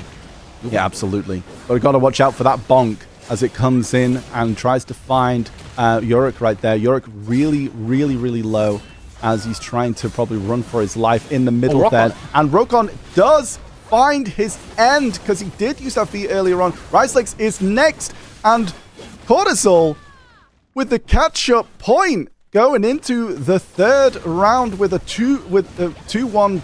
Oh, okay. Wait, what's going on? Nice grab from Excelsior there, but not quite able to. And looking to get the bonk down, but got it on the one target that still had the V left with Yurosh. And then, I mean, Taptor was also standing right next to him, ready to heal him up. This is the thing, though, with Scholar. It's hard to catch. Oh, never mind. I was about. Now there's no V. Oh boy. Oh, nice. I was about to say it's hard to. Wait. Were they not wanting to follow up on that? I mean, they're waiting for cooldowns. They could be waiting for cooldowns. They're very smart. I'm not sure if Taptor maybe like used the SA here when he got grabbed early on like when Excelsior got the grab onto Yurosh. Because that's a 1 minute 30 cooldown, I believe it is. Yeah. And that's an important cooldown to have. Yeah, they're waiting for cooldowns. Absolutely. Okay, that's fair enough. They're literally 2-0 down, or they're going to hopefully be 2-1 unless they completely mess up here. But yeah, they are 2-0 down. But in this way, though, if Excelsior knows that he can just freely go in without being worried about being punished, because if he gets CC'd, they're not going to kill him. But like until right now, obviously, yeah, it's too late. But I don't think there's really an angle for him to bring it back, because they do have that peel from the Vibe if needed. And then, like, sure, they're trying to stall for the cooldowns, but worst case, you're just gonna pop it again. Yeah, that's true. With the heal. But he was able to just pop off as much as. But you saw the permanent pressure that Michu was trying to put onto Ryzlex when he was on those like 30% HP mark. Yeah. He did not let go of this man. Like he was permanently sitting on him, trying to keep that just the damage going. You don't even need to CC him. If he goes for a battle cry, he's locked in an animation for like a second. And if Michu gets 2 or 3 skills out there, he just loses 20% of his HP again. Absolutely. So really well played from Cortisol. So it looks like it's going to be an interesting match as we go in to this. Taptor on the floor already, having to V. Yoruk maybe having to follow him in his V as well. Yes, he does. That is 2 Vs going from Cortisol into this 4th round. Oh my gosh, this is not looking too good on the side of... Oh, grab coming out from Taptor onto Ryzlex, and Excelsior sitting on the ground as well. Never mind. Caster's Curse. That is 5 Vs gone in 30 seconds. That is kind of wild. That is explosive. And now Rockon basically has a free fest here, because he has a V left. He can play as aggressive as he wants on an Awakening stage. Yes, absolutely. And that is dangerous, especially when you have Awakening Valk that should be an easier target for something like a Sage to latch onto. The Scholar Grab is also actually very rare. I can tell you that. Oh, yeah. True. But let's see. I mean, LowCortisol isn't out here. They also brought it back the last round. That's true. They do have 2 Vs gone from Ryzlex and Excelsior, so... That is rough on him. Yeah, okay. I saw that. That was rough. Succession Mystic rough times. Okay, Ryzlex trying to do what he can in the middle here. Trying to get that last point for victory to get into the next match. Very nice grab. He does not have V. They can kill him here. Oh, and he does that damage on the ground as well, though. We said that. Gets up. Cortisol has the damage to absolutely melt their opponents, but Taptor has found his end. Yorick is next as he goes down. It's Michu on his own, going against these 2 Titans in a 2-1 scenario. Not just 2-1 in players, but 2-1 in rounds. This could be the end of LowCortisol. Yeah, this is going to be rough for Michu to bring back. They did get that fight. Boy. I believe we've seen it. Both Michu and Taptor. 2 more seconds, 50% HP, and we can see, and you know, succession damage is nothing to laugh at right now. Especially when the striker is already gone. So Michu does have the opportunity to do a decent amount of damage here. And the thing that worries me is that Rockon still has his V, so he always has that safety. That's so I true. feel like he might be going for Excelsior. That's what we're seeing right now. Catching a Scholar is so hard. Yeah, absolutely. And all you can do is chip away. But at the same time, you have a very aggressive Sage just chipping away at you. Yeah. He does not win this on HP. I mean, well played. It was well done. And that was explosive. There was a very good chance, actually, for LowCortisol to bring this back here, right? Like, Taptor landing grab, I believe it was on Ryzlex. And they did have the damage to kill him. But Yurosh, in the process, I'm not sure if there's, like, some Mystic skills that need Frontal Guard to be used to apply really good damage. But he did get CC'd in the process of... I mean, in that moment, you want to ensure Ryzlex goes down, right? So you can understand that he might take the risk of, like, okay, he needs to die in the scenario. Maybe I go for a Frontal Guard or, like, an unprotected spell even, knowing he needs to put this damage down. And then he get punched for it. Get punched and bonked. Yeah, no. I think completely rough on that side from LowCortisol. It looks like we won't be seeing the Awakening Wizard. But I do think they had a very good chance there. And it was very rough. I think Rokon played him really well. Yeah, he got caught in the one round they lost, actually. I think he was the one going down first. But every round where Rokon was, like, playing it safe, they did win it in the end. And then that's the thing, like, once Rokon has, like, everyone else's Vs are gone, and then you have an Awakening Sage that can just do what he wants, go aggressive, and have that escape that others don't. Yeah, that is rough to deal with. Yeah, sure, that's a lot of pressure. This was a lot closer than the match that we had before. So yeah, no, absolutely, it was a lot closer. And guys, so what we are planning to do, just to let you all know, we are going to have a short break as we're setting up the next matches, as we go on into the next part of this bracket, which I think we can take a look at once it's set up and we can show you guys. But yeah, we'll take a look at that in just a little bit. So yeah, I mean, we can go over that. So yeah, Team Near Airport will be facing against the Cuties. And then the SolareKnight versus Team Meow. Say it. Meow. You happy, chat? Yeah. You're welcome. But yeah. I think that's very good semifinals that we're going to look at. Yeah, I'm excited. Like, this is going to be...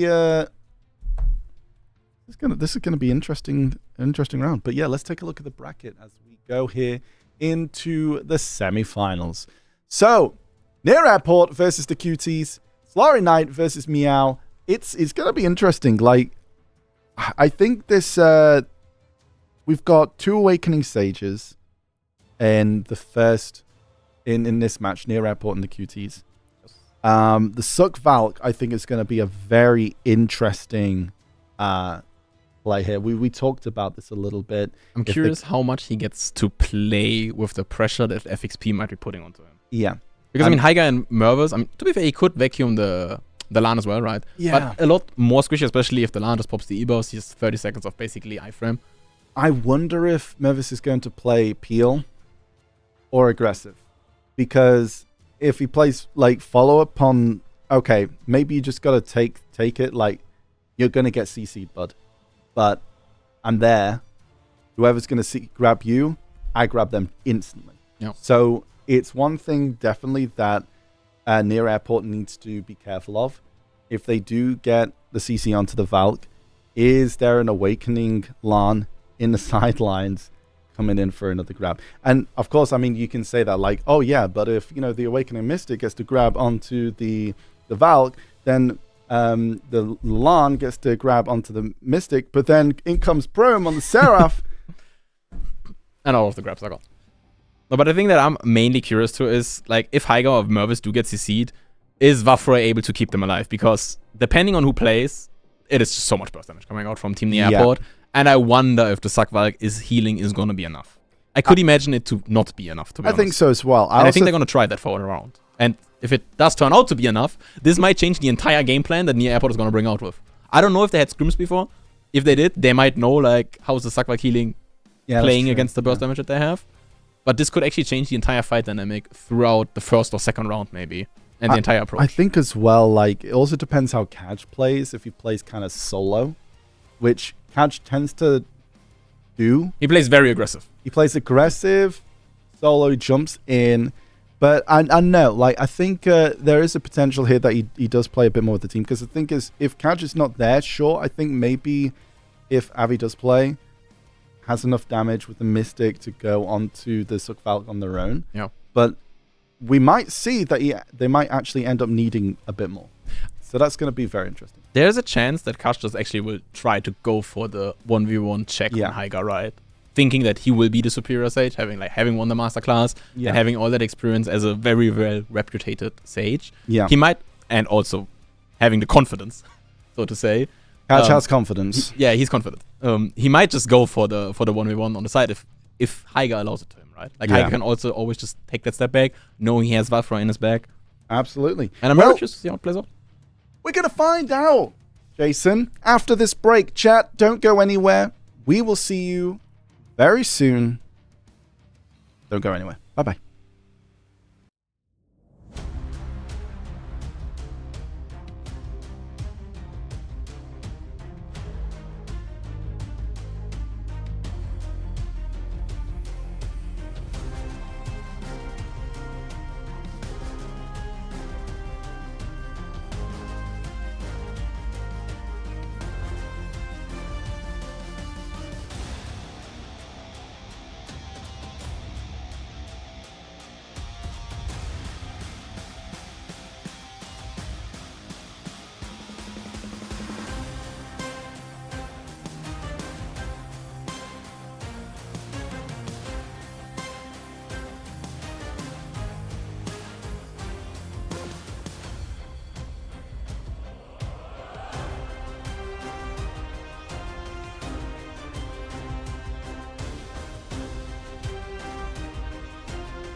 break Nicky, I'm voiding the slips. I'm raising the stakes, enjoying the risk. Injecting my veins with ice, as cold as it gets. I live for this shit. Die as a legend, I ride with aggression. I lost in the past, it's fine, it's a lesson. I'm loading the clips, I fire the weapons and taking what's mine. It's time for redemption.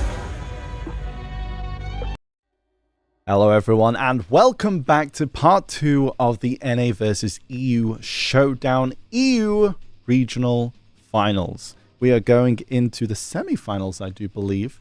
Yes, sir. I'm pretty excited. Yeah. It's going to be a wild match.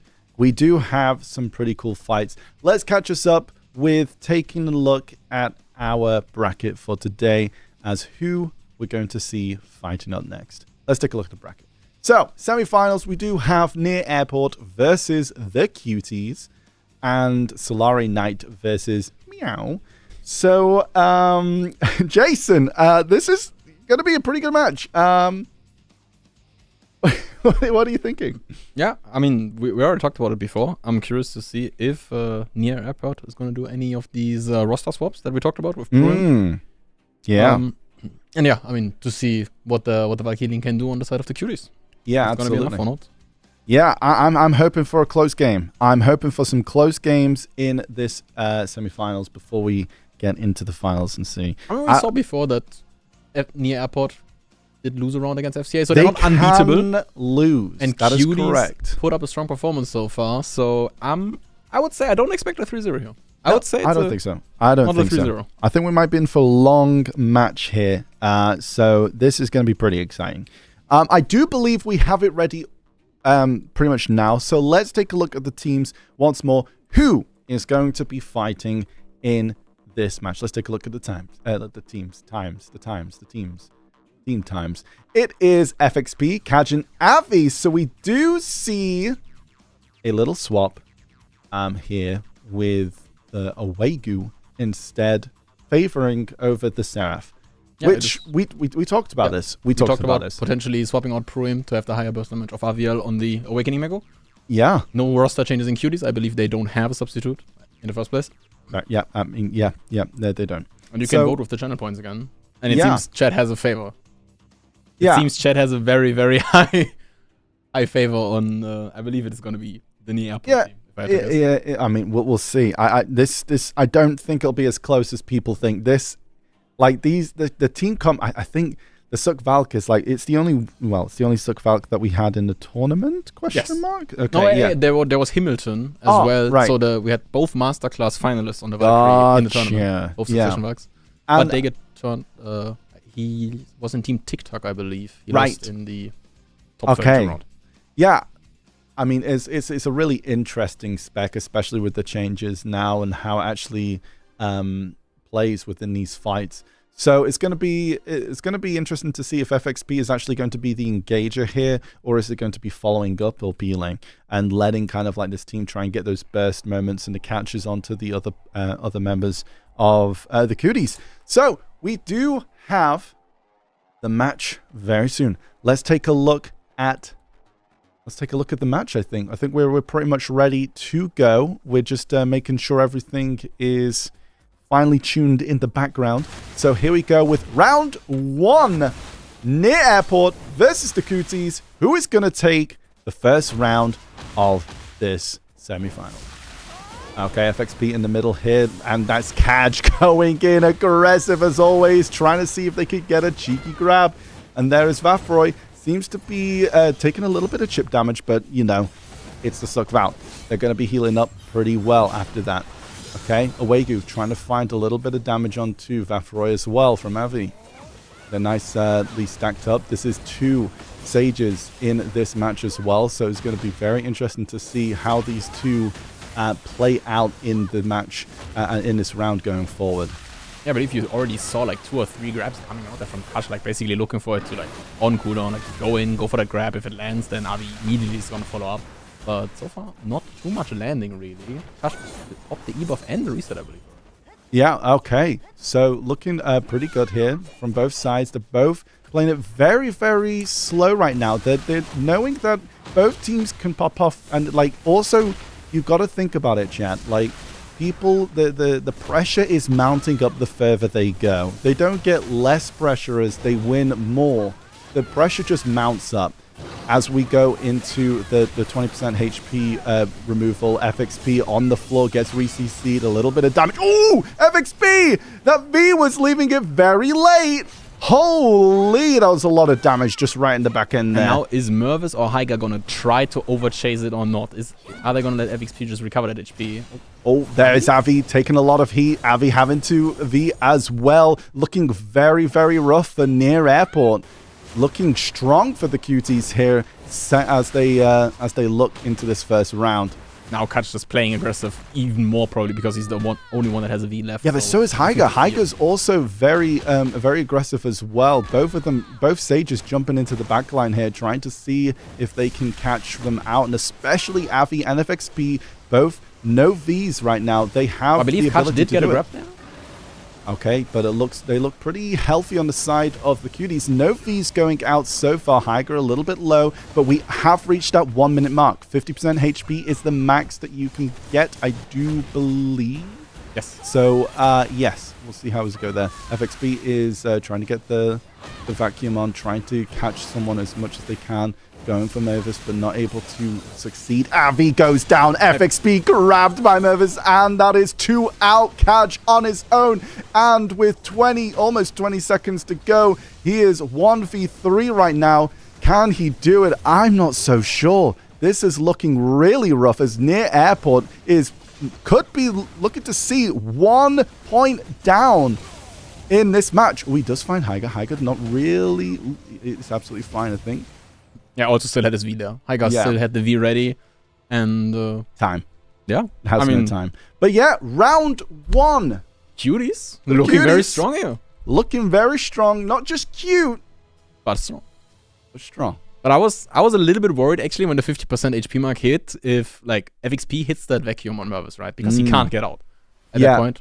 And he could just on cooldown, so he can't get out. And then he's not very tanky on that class. Yeah, that's and then Avi and like Kash maybe looking for the damage, but instead I believe it was Avi getting CC'd first, and then FXP immediately like got grabbed by Mervis afterwards. So like, he probably tried to look for a peel, like Avi was on the ground, FXP tried to look for the peel, and then it was Mervis, I believe, landing the grab on FXP, and at that point there's nothing they can do. Like Kash, as much as he wants to look for it, and as aggressive as he can play, he's not going to win that 1v3, most likely. Unless we're going to see some crazy upsets happening here. But we are seeing the Suck Valve being extremely tanky, and it's really, really interesting to see how this is working for them, for the Cuties. So I'm excited for round 2 as we look here. Will near airport get a point back, or will the Cuties stay in a lead? Let's find out. Kash just W walking to the middle. I mean, you know, Kaj. There he is. He's going in for the aggressive plays, trying to see if he can catch anyone early there with that aggression. And there's the nice grab onto Heiger. Heiger not being yet, but it was a little bit of chip damage. But then again, you do have a Valk on your team. The heal is going to be up there for you. But let's see if they're able to apply the pressure and keep that pressure up. But it does look like the reset is happening up there. They're just testing the waters right now.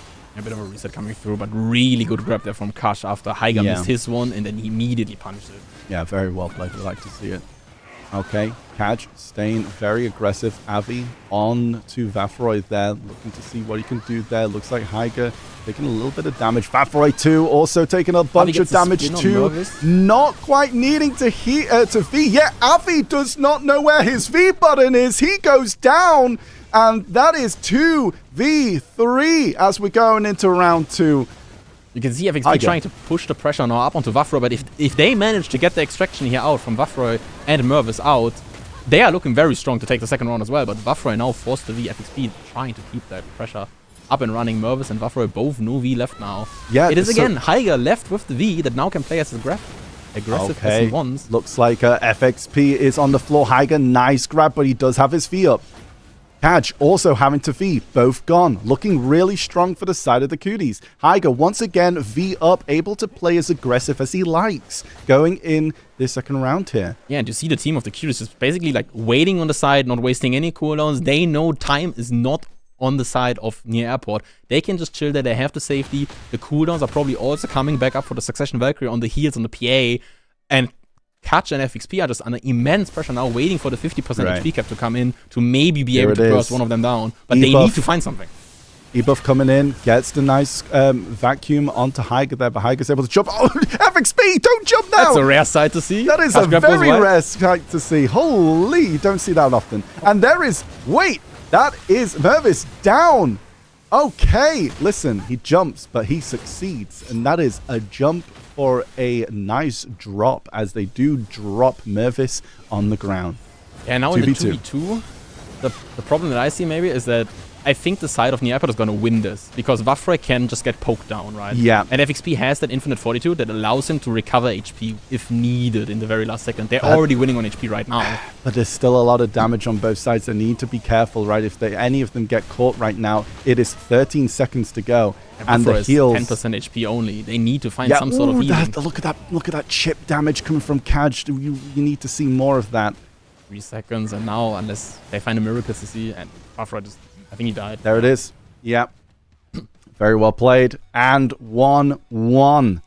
Very nice comeback from both FXP and Kaj there. Playing around that 50%. As soon as you see the 50% hit, FXP's like, E-buff. I'm in. And Locked then targets Mervis, in. and then he just dies. Yes, But- absolutely. This is exactly what I would like to see. Like, near airport, like, yes, they did at the start, they were down, but then they managed to bring it back because of the like player quality that they do have. Yeah, but this yeah. is not a one-sided match. This is an absolute banger of a match so far. This from is the a start. banger of a match. We're 1 round apiece. Going into round 3 of this semi-finals. Near Airport or Cuties. Who's going to take the lead in this 3rd round? Let's take a look.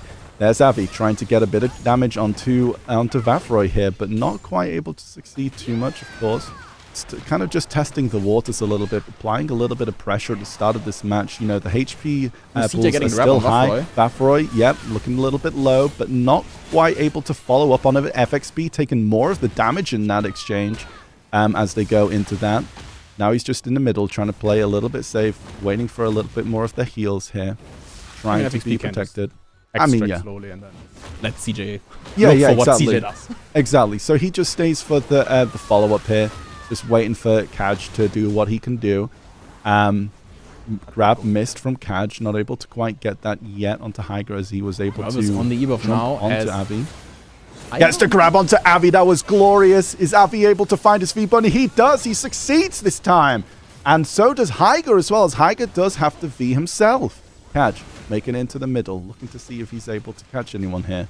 Trying to do what he can for his team. A really nice peel coming out there from Mervis with the buff. Seeing like Heiger on the ground and then getting Avi.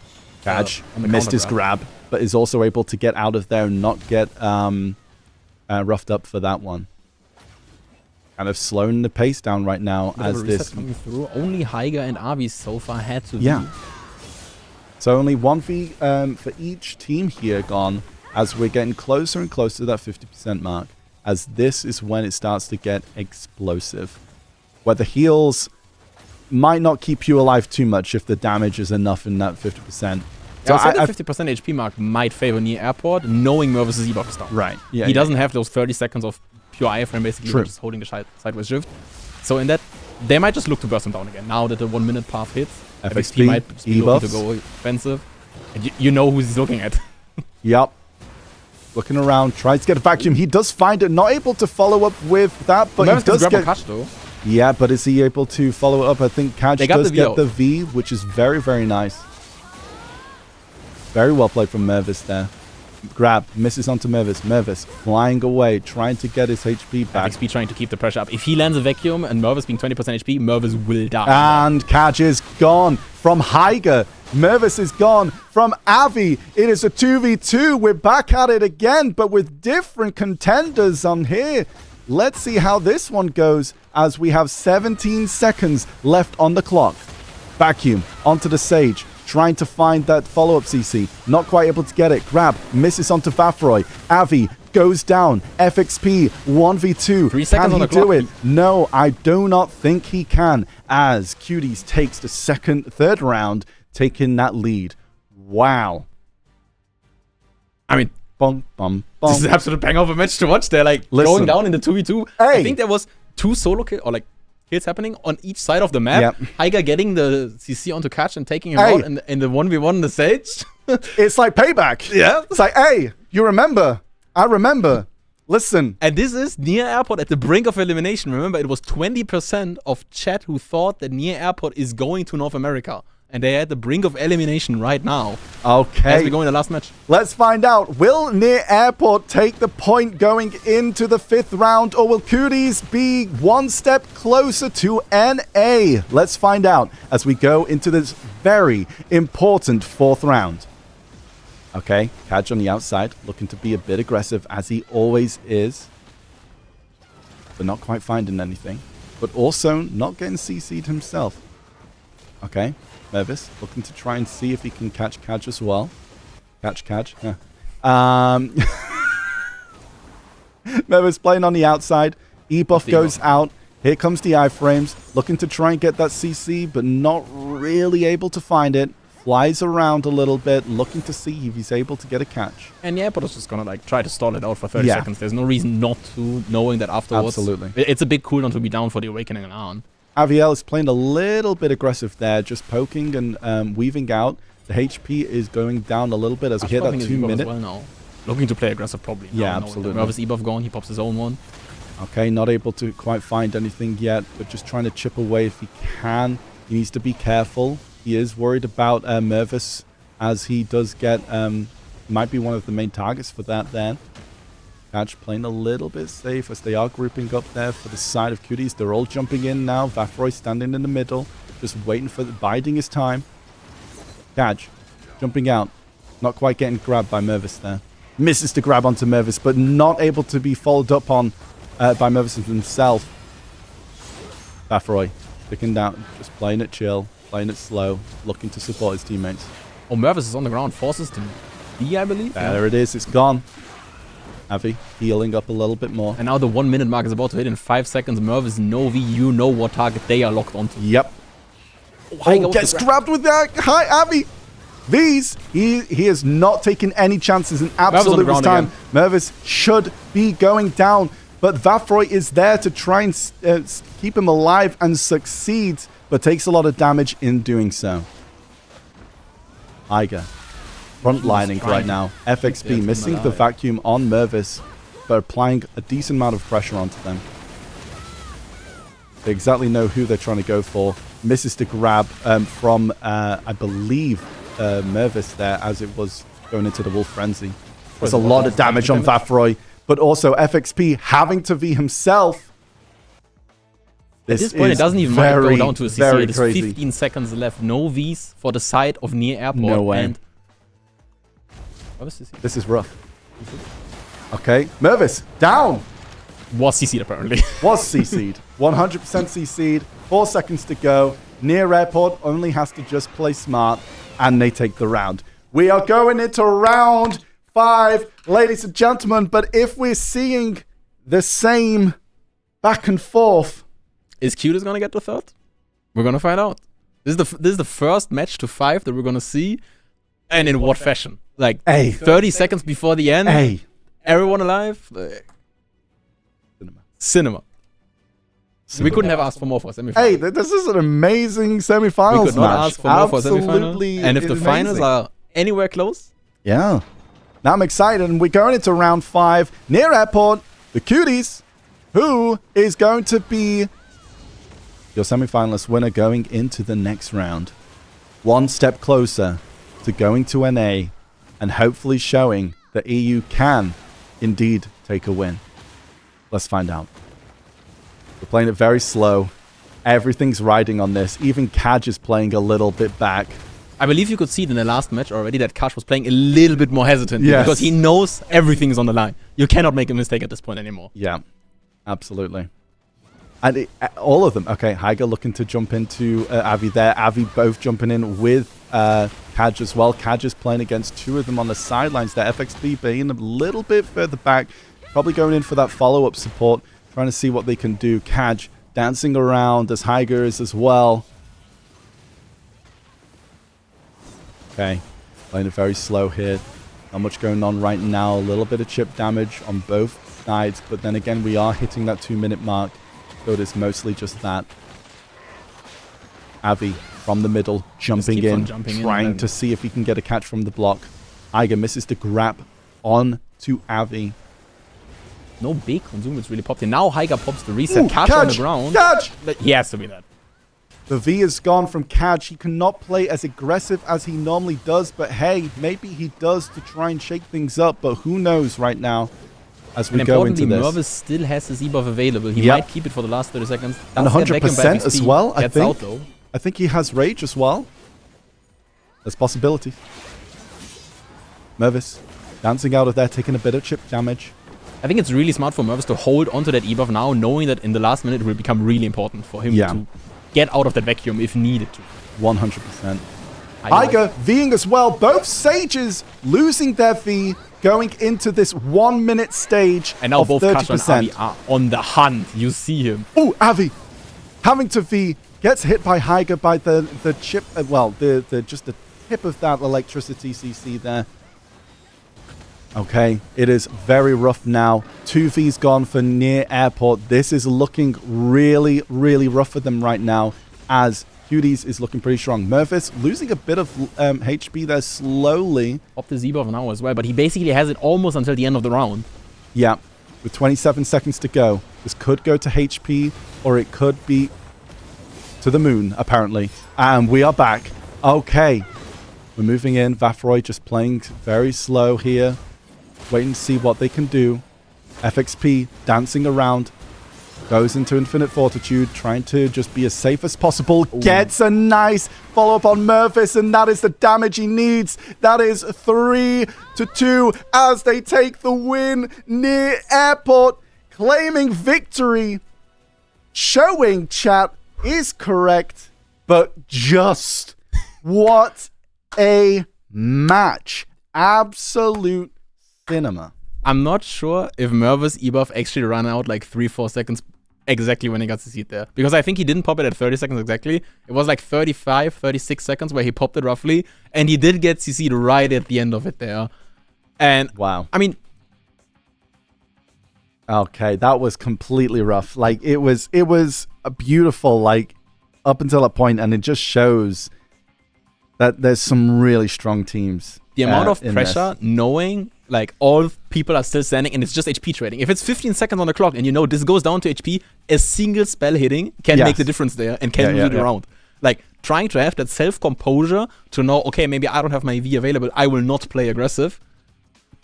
It's incredible. Wow, no, amazing fight. So Team Near Airport will be your winner going into the next round. But yes, Cuties did amazing, like Heiger, Vafroy, and Mervis, like incredible plays. We do have a replay that we'd like to show you, so let's go ahead and take a look at the replay. Okay, Mervis coming in. This is, we get to see what happened here in the last fight. Oh, Avi block jumped as he just came from out from the sky, but didn't quite get it. There's a lot of damage there. Jump backwards for the iframe. Super armor. Okay, iframe's back. Tries to dance away. And there's... Yep. And just... Did he try to go for a grab there? And missed it? And then got CC'd for it? So. I think it was a grab fail. I think it was a grab fail. I'm not sure if we can slowly go back on that one, but I think that was a grab fail. I think, yeah. You can't fault him for it because he has two targets in front of him and it's 7 seconds on the clock. If he lands that grab, it's the round-winning play. Yes, you cannot fault him for it. It's the round-winning play if it lands, but he does miss it. Just as the grab happened, you have an Awakening Mystic, Spiral Torpedo. It's not ending well for you. No. And as well with how grabs have changed, yeah, it is very tricky. You do not want to be doing that straight into like a CC. But Cuties is looking a strong contender for that third place, though. We do get a third place match, and they are looking very strong to take that. Yeah. Well, we'll have to see how that goes. We will have to see how that goes. Okay. Well, we do have the next match, which is going to be Team SolareKnight versus Team Meow. Okay. Let's take a look at our teams, who are going to be playing and who are going to be facing against one another in these fights. Let's take a look. Maybe Team Meow did a little bit of a switcheroo. No. No, they didn't. I mean, we don't know yet because Rockon was the one not playing earlier, and it says Rockon on the screen. Wait, did Rockon not play last time? No, it was Metrica playing for Rockon. It was the Yeah, Awakening yeah, Valkyrie. yeah. You're completely right. I'm lost. We're Okay. gonna find out in the arena if it's gonna be Rockon this time or Metrica again. Either way, I believe this can be very explosive with Shaki, Yeah. Seniors, and Zanka. Yes, okay. So it is Rockon. Okay. Okay, yeah. Okay, yeah, you're right, because we were talking about the film.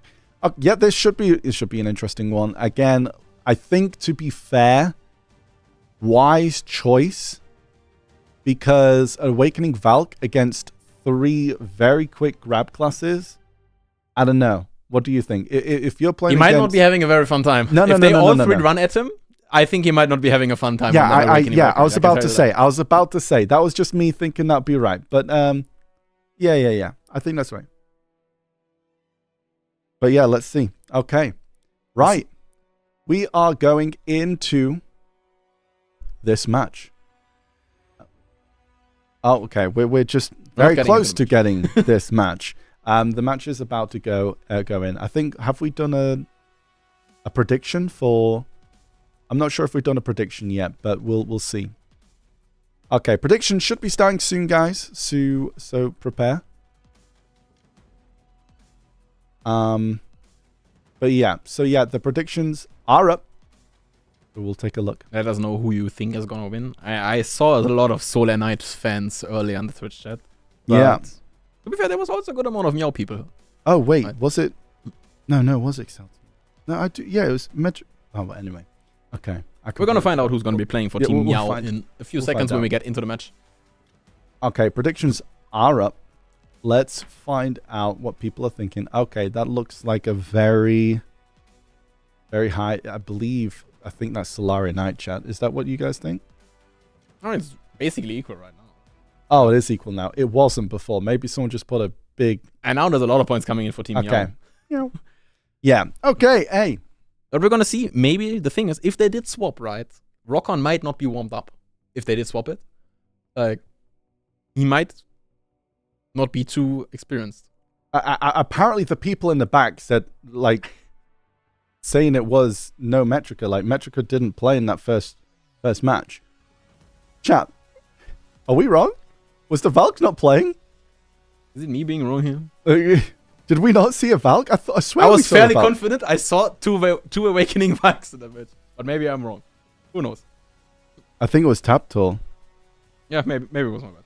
Maybe Rockon wasn't there. So Rockon was there. Maybe we're wrong. Okay, maybe we're wrong. We're Maybe getting he's old. warmed up. We're It's two fine. old men. We're We're gonna find out. misremembering the history of what just happened 30 minutes Rockon ago. was there. Okay. Apparently I was wrong. My bad. I trusted you. Chat. I trusted you. Things happen. Things happen. You were the chosen one, Jason. Okay. Right. Maybe he's not begin. there anymore. We're gonna find out. Let's begin. Let's take a look as we go into this match. Team SolareKnight versus Team Meow.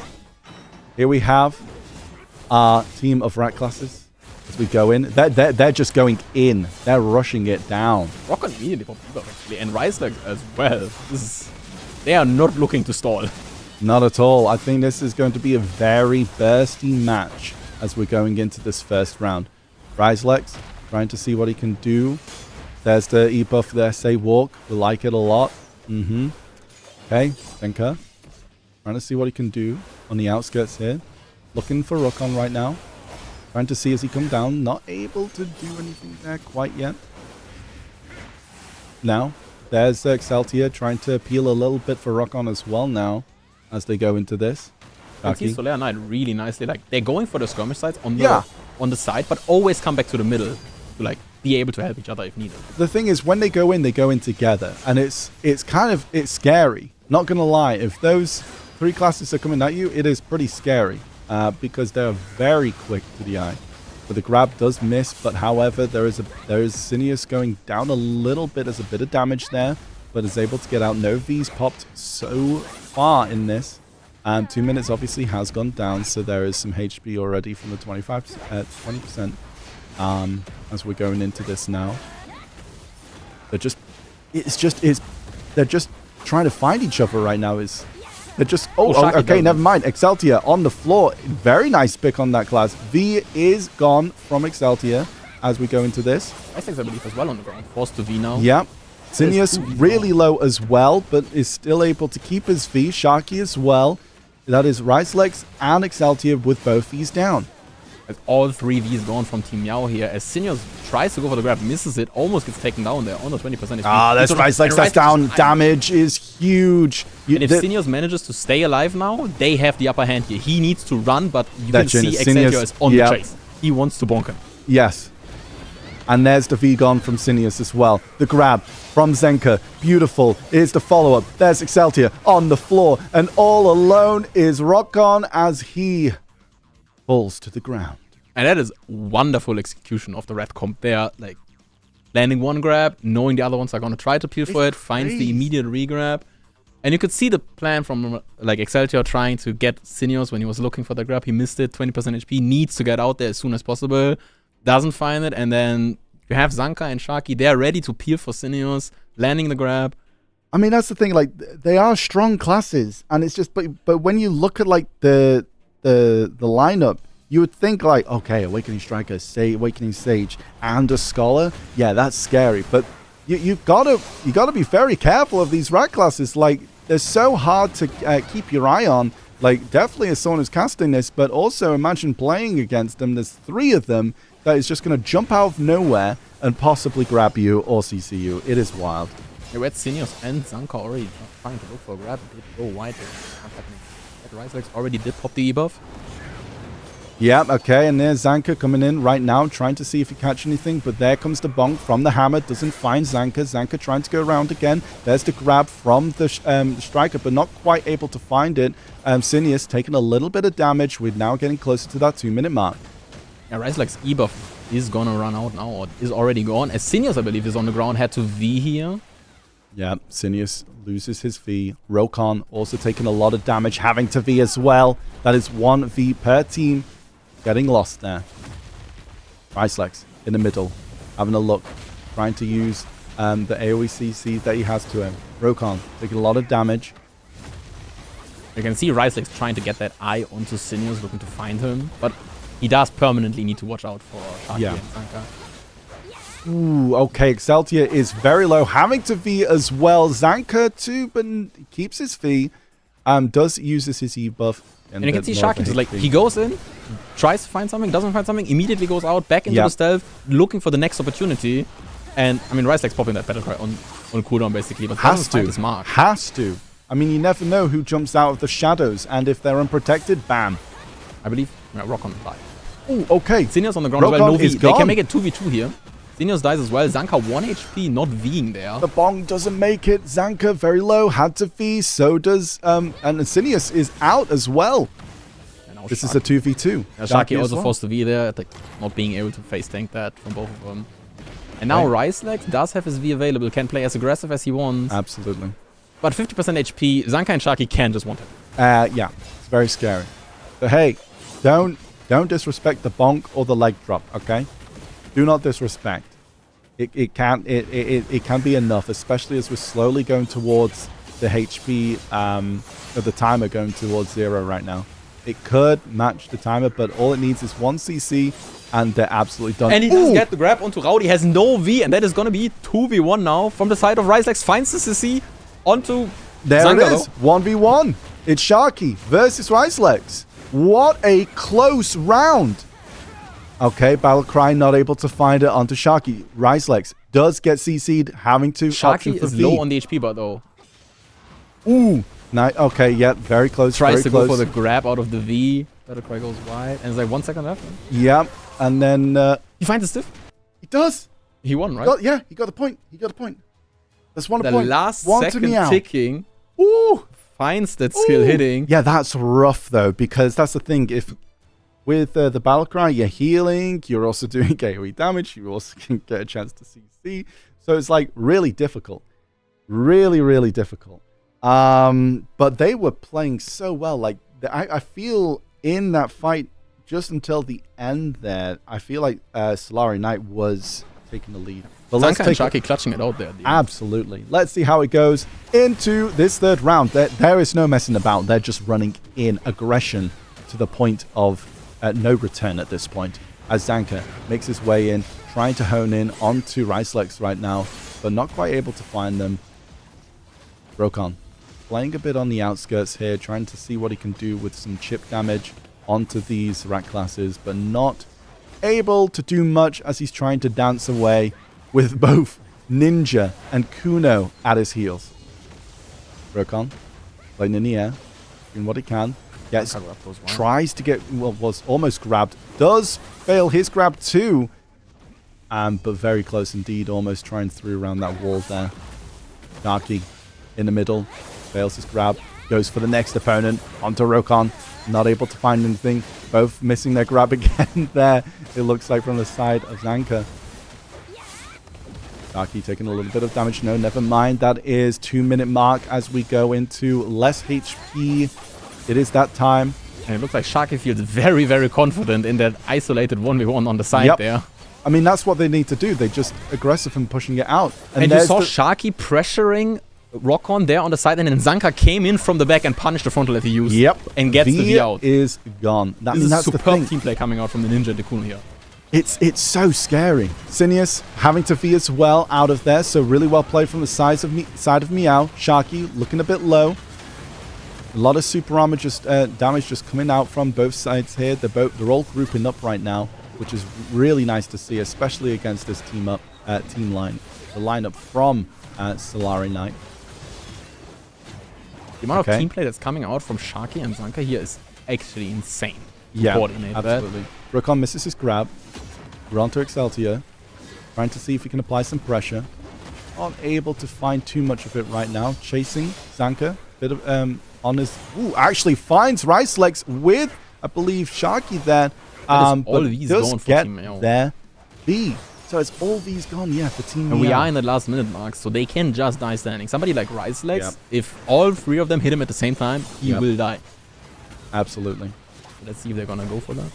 Zanka applying pressure. Hey, you see Zanka on that hunt there. Yeah.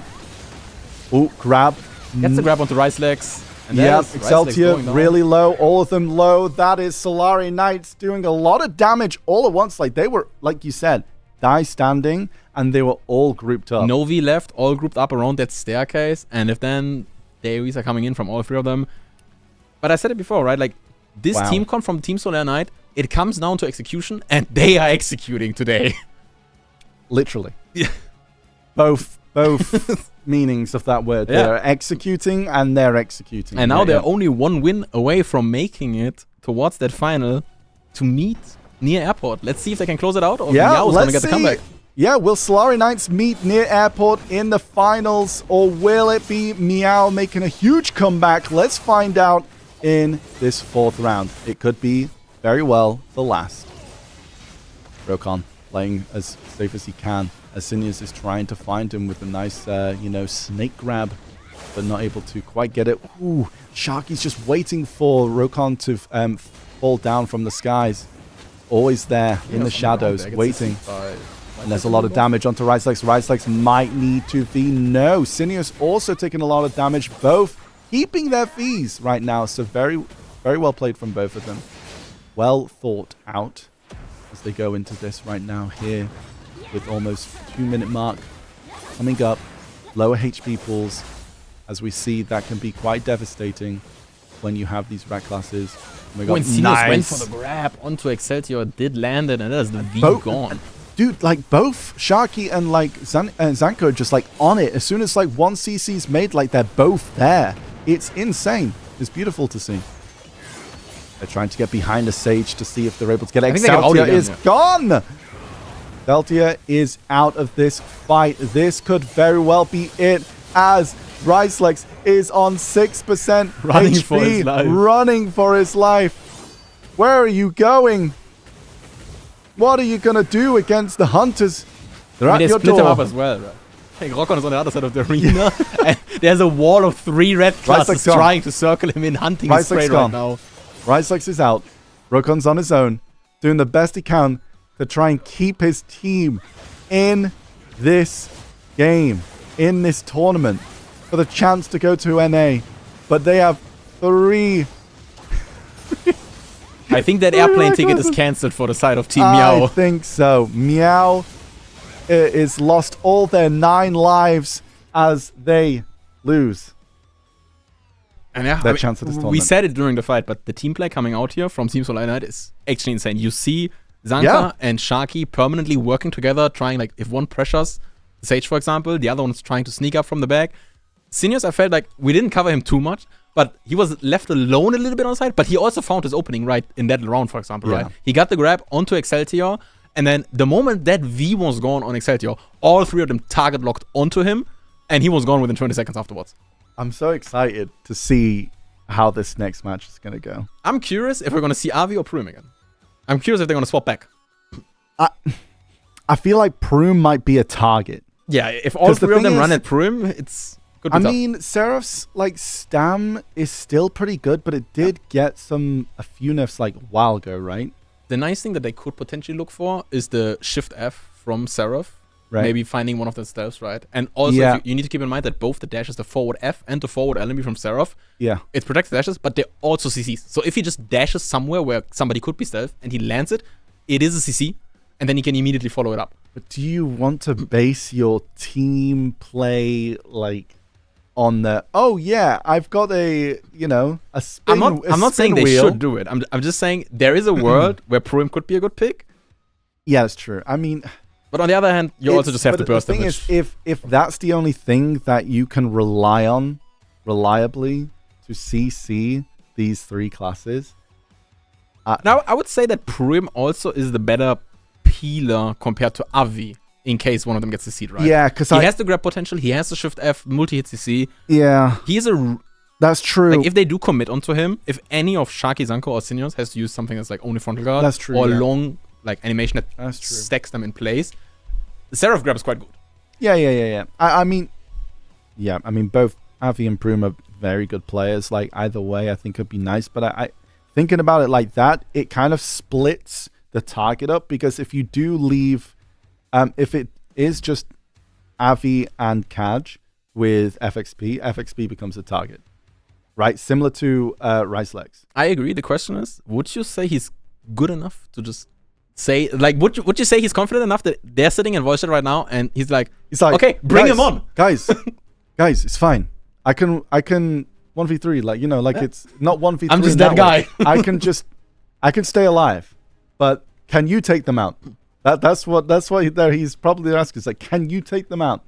I believe, though, before we go to the final, we do have the 3rd place match first, I would assume. Yes, that is true. So we've been talking about the potential finals first, but we can look That is at the true. bracket to see. Let's take a look at the bracket. Okay. So, we do have the 3rd place match, which is going to be the Cuties with Meow. Okay? So that should be interesting. The Cuties have been... the Cuties played insanely well against Near Airport.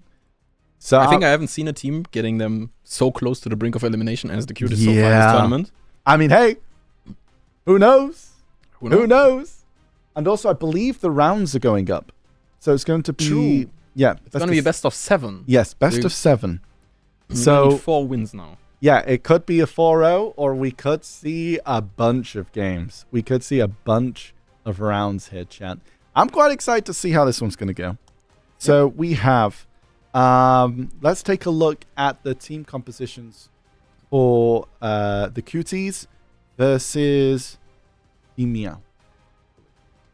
Yeah, it should be Two the very same cute Awakening names. Sage. Yeah. And the Suck Valkyrie and the Awakening Lan from Haiga, Vafro, and Mervis that we've seen about 20 minutes ago, maybe. Yeah, Succession Valk, yeah. And then fighting against the Awakening Sage of Rockon. So we do have the Awakening Sage matchup again, just like they had before. And now coming in with the Striker of Rice Legs and the Skull of Excelsior. I believe you can vote now for who you believe is going to win. Yeah. Yeah, let's who do you think is going to win, chat? You can use your points to predict. It is up right now. So far, Cuties seem to be up. It seems. Okay. I see. Hey. This is gonna be an interesting match. I could see the Sakvak doing heavy work in that team. Yeah, The Striker isn't like the craziest burst damage class, right? And then, I mean, Skola has something, but like, it's not like this crazy.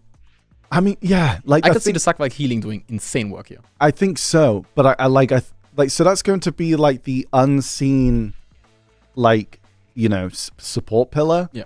Doing absolute work. But I think in terms of like the catches and things like that, it is going to be Mervis. It is going to be Heiger. That is what those are the flashy plays. But 100%, I think Vaporay is going to be doing a lot of work. Especially, I think there's going to be a lot of these, like, I'm going to call it ball fights, where there's just like all of them. He will get use of this healing that he needs to hit his enemy for. So he should be able to get good use out of that. But Vaporay does have to be careful. The grab on Sage, the grab on all of these are pretty scary. There's a lot of grabs there, and Succession Valkyrie is not the most mobile class. No. So that could be a target that they're potentially looking for, yes. Yeah, I mean, that's the thing. I think they could potentially have I think they all have the damage, and if Vaporoy's down, he's not healing. If Vaporoy's down, and it's good chance for Team to win. He's not healing. But then again, like, so if Mervis is able to peel, that is the thing, right? I think that might have to. I think he might need to save, like, either Heiger or Mervis needs to save their grab to be able to peel off Vaporay. Yeah. But who knows? Maybe Vaporoy's the go and just be like, whoosh. Yeah. Whoosh. I mean, if Vaporay is on the ground, right? Heiger and Mervis can both peel, and if they just get one of the damage classes off, right? If they get Rockon or Excelsior off, I believe they will not have the damage to Forces V. If he's full HP, right? At the beginning of a round, I believe the Striker and Skola, or Striker and Sage, might not have the damage to Force V here. Keep in mind, as said, you cannot DP debuff this class. It has a whole lot of stats in the passive coming out from DP and HP. It is a very tanky class by default. Okay, I think we have the match ready. Okay, guys, let's begin our fourth place match. The Cuties versus Meow in this best of 7. We begin. Vaporay leading the charge here. I feel like as well, once you're in a 3rd and 4th place match, the kind of pressure is kind of gone a bit, right? You're gonna get rewards. You still get rewards. You're just going in like, okay, what rewards are we gonna get? But the fact that to win is kind of off your shoulders now, I think they can play a bit more, ballsy. They can kind of go in a bit more. Nice grab from Heiger. Straight onto Ricelex there. I do believe Ricelex having 2v. No, he does not. He is running and jumping and healing away. Excelsior also taking a bit of damage on there right now. Yeah, Ricelex holds onto the V, but Heiger immediately popped the reset, so he keeps the pressure up going right now. He might have just resetted his E-buff with it to just keep the pressure permanently going. Yeah, absolutely. Ricelex does take Excelsior on the floor. Excelsior has to V. That is 2 Vs. No, 1 V gone, of course, because Ricelex was able to keep it from that first exchange. Excelsior on the outside, just playing a little bit safe. Ricelex in the middle right now. And this is nice. The fact that the Cuties have the pressure on this as well makes Vaporay less of a target, because Meow needs to be very careful on how they engage onto them. Grab from Rockon was wide, and you saw Vaporay immediately trying to punish it there. Didn't get it though. Yeah, Excelsior trying to bonk around in the background there of the back line of the team. Mervis playing on the outside, waiting to see if he can able to peel from Vaporay. But no one quite going in for Vaporay at the moment, as Heiger does try and jump in. Yeah, you can see Mervis fishing a little bit, but not really committing to those. No, absolutely, those actions right now. Some more of those protected CCs, just going in and jumping out and then just waiting for the cooldown to come back off. But there's a big fight going on in the middle. There's a grab onto Vaporay. Vaporay has to V. Mervis and Heiger has to V as well. Mervis is trying to get out of there. We're still with this E-buff up right now, I do believe, possibly. But it is on cooldown either way. Rockon in the middle. 2 Vs on either side. Rockon still has it up, allowing to give him to apply pressure onto the opposite team. Heiger on the floor is down. Vaporay is also next to meet his fate. And Mervis is alone as Meow is on their way to take the first round. Who knows? Yeah, you saw Heidel getting CC'd, and then Vaffroy tried his best to peel for it, like trying to use the skills to heal him up. Didn't work out, or like, he noticed it's not going to be enough at that point. It's going to be too low. Then went for the grab, went wide, and then he also died. And at that point, Mervis is left alone. Not much for him to do, really. Hey, Meow takes the first round. Yeah. Was it a good start, though, coming out from Team Cuties? And it's true. They were looking strong. Like, they had that pressure from the start. But as soon as like it turned round, they were able to get those catches. It was really well played. I think crucial that Ricelex managed to keep onto his V in the beginning there, because he did have to use it later on, and he that was very nicely done. Like, you've got to be so careful though. You've got to be really careful. Okay, round 2. Will Meow get another chance to take a round, or will the Cuties be able to take a point back? Let's find out as we go into round 2. And you see Ricelex playing super aggressive, gets the Battle Cry CC onto Heidel there, gets the immediate re-CC. Misses the grab. Vaffroy is peeling for him, but Ricelex is alone. He does not have the damage to force it either. Mervis is taking a lot of damage, though, in the background, as he does have to V. That is 1 V down for the team Cuties. Yeah, Vaffroy peeling there for Heidel then meant that Mervis was alone on the side. Yeah. And it seems like Excelsior and Rockon did use that. Yep, absolutely. Heidel on the outside here. Killing with Vaffroy and Mervis. Iger in the middle. Iger as well still has his V available, as do most teams going. Most of the team members as well. 2-minute mark, 20% HP, meaning that a lot of damage can mean the end of either player. As we do see a V going from Rokon and another V from Vaffroy. That is 2 Vs from the Cuties. But also 1 V for Meow. And it feels like Ricelex is unleashing that round. He is permanently playing aggressive here. He always, at the start of the round, he pops his E-buff, he starts running in, but now, after he got that initial grab and they got nice grab straight on to Excelsior right there.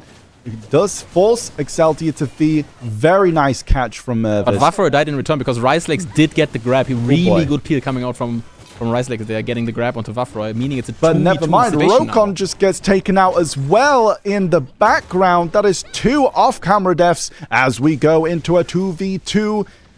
Will Meow still make this point, or will Cuties make a comeback here?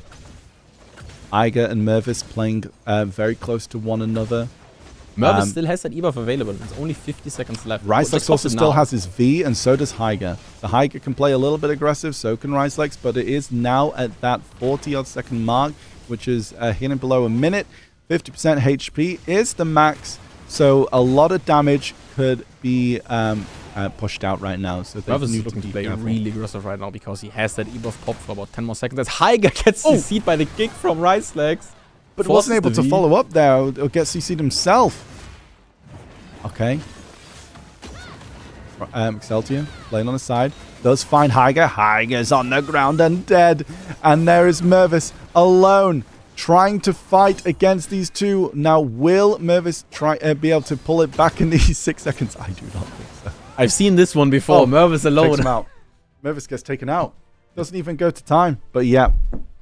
I've seen this one before, but I mean, you saw Ricelex there just like landing the grab again and again and again. Like this round he's been playing really, really good there.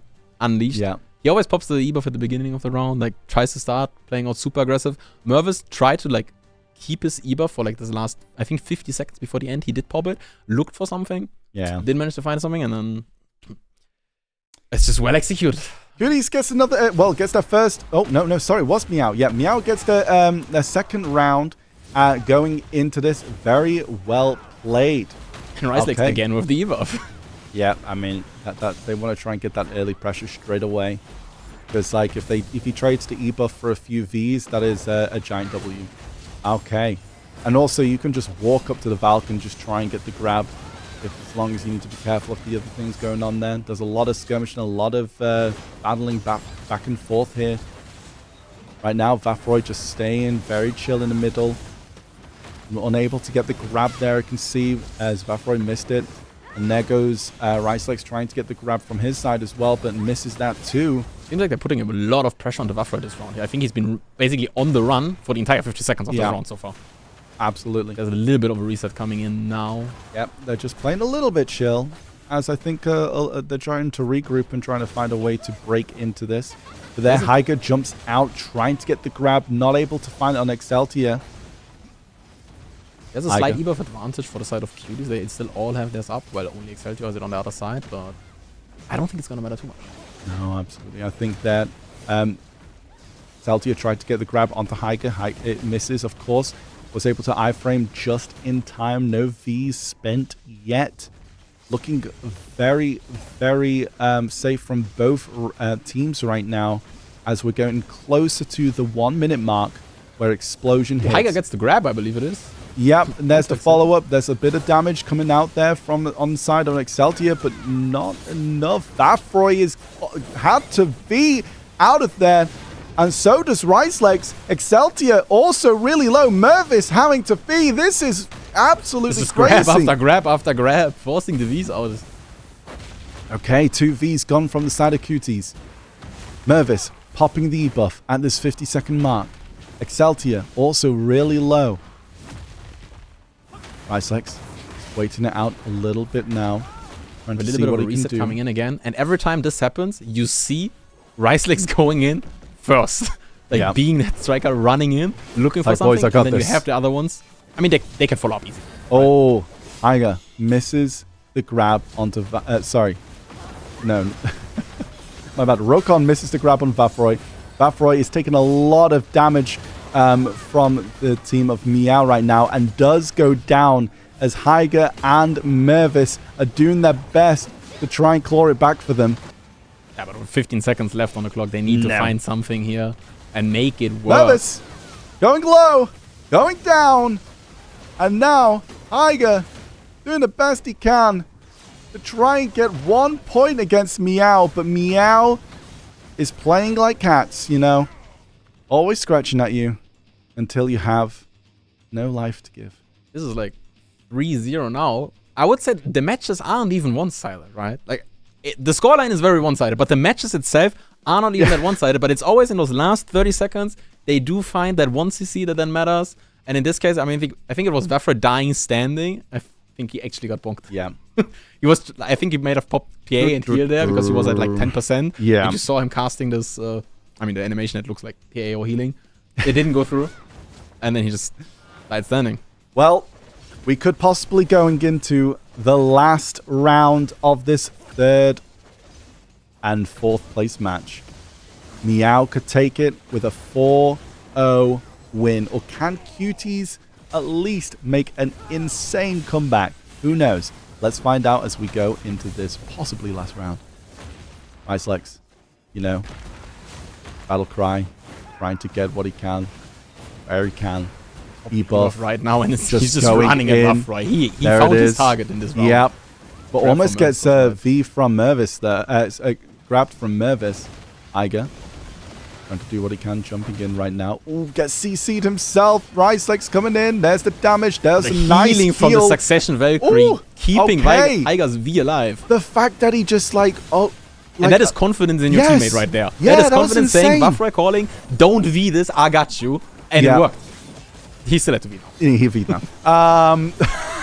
Unfortunate. I got you then, bro, but I can't get And you again. Vaffroy I'm also sorry. forced to V here as Rocket popped the reset. So that is 2 Vs gone for the side of Cuties. But they do have the E-buffs up available. But it hasn't really amounted to too much before in the last rounds. So this is not looking good for the side of Cuties. Not at all. Okay, Meow playing very strong. Ricelex is on the hunt again. Almost, I believe, gets in there. There's Vaffroy down. Heiger's next on the chopping board. Mervis is all alone. The Cuties are falling apart one by one as Meow gets Mervis to be with only a few HP remaining. And the hunt begins anew as Meow sees their prey as a cat catches a bird in its claws. And I think no amount of cuteness will save Mervis from that one. He has seen the same fate 3 times now. Being the last man standing. Meow out-cutes the Cuties. And this was A lot more one-sided than I thought. No more dad jokes. I'm sorry, champ. Are we done with the cat jokes now? All right. Listen, technically, yes. Meow is your third place winner.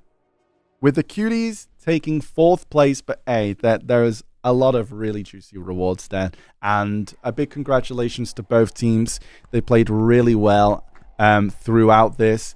And yeah, no, just an amazing match. I mean, both of them put on a show throughout this tournament. We saw Cuties bring Near Airport to the brink of elimination. Meow. No, actually, Cuties, SolareKnight. No, that was was FC. Yeah, that was FC. Yeah. But no, then, but not quite. But yeah, so I think we can take a little look at the rewards again and just show them who's going to be walking away with what. So yes, let's take a look at the rewards. So of course, the Cuties will be taking each 5,000 pearls, a glorious Arsha weapon skin for 30 days, and a glorious Arena of Arsha reward box ×1. And for Team Meow, that's going to be the last time I do that on the stream, possibly. We'll be taking the third place team the rewards for 15,000 pearls, 60 days on the glorious Arsha weapon, and 2 glorious Arena of Arsha reward boxes. I believe you find a way to make a Meow joke in the finals. Take it as a challenge. I think chat would appreciate it. I don't think they will. I think chat wants me to stop. We're gonna find out. I believe you can do it. But no, like really well played. Like also, guys, for you all watching at home, the amount of pressure it takes to actually jump on and play in front of all these people watching at home is kind of insane. Yes. And like I cannot think, like, you know, as casters, you get a little bit of like, oh, it's a bit of nerves casting and stuff. Like, hopefully, you know, you do a decent enough job to make it entertaining for people to watch at home. But the people that are playing, and imagine like how it is for people playing live, dude. Yes. I mean, especially Live. under that pressure, like knowing, I mean, now, as you said already, there's like a little bit of pressure alleviated already, knowing it's the third place match. True, yeah. You're already gone from like the grand prize. Yeah. You can get like nicer rewards now. But if you're still on that brink of elimination and like, you know, okay, there's everything on the line, the nerves do get to you. If you're sitting in that arena, like there's a lot on you. But I think there's been really good experience so far. I don't think we've seen some crazy shakes happening so far, as in like, yeah, no, executed absolutely. it to the best of their possibilities. It is going to be interesting. Like, it was wild as well, because when we last did something in person as well, there was like, I believe it was on like LAN, so it was just no going on to the server or anything like that. And we were playing from TwitchCon, I do believe, and you have all these people, like crowds, just walking by. Element is a whole another level, right? Yeah, so it's kind of wild. Now, obviously, this is going to be a Heidel Ball, I do believe. That means everyone there knows BDO at least, so they can judge you. They will judge you. I mean, there was people who went to TwitchCon were BDO players and they were just watching as well, but also like people who don't know are also watching. So yeah, it was a bit wild. But it's and as well, imagine for EU, because you got to think most of the people that are gonna be there are an A. Yeah, you're not the crowd favorite, to so say. I think you're gonna be very, very lonely in the crowd there if you're a new player. Yeah, I mean, listen, that the amount of pressure that you have, also flying over the jet lag, like, listen. True. They have to fight jet lag. I'm not making excuses already, but listen, you've got to understand.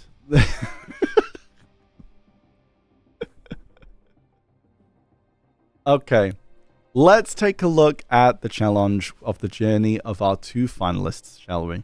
Okay, let's take a look. So we do have Near Airport versus SolareKnight. Okay, so Near Airport, let's take a look at their journey so far. So, yeah, Jason, take it away. Yeah, I mean, we saw already earlier with the 2-0 winning in Gulias, how that is pronounced, hopefully.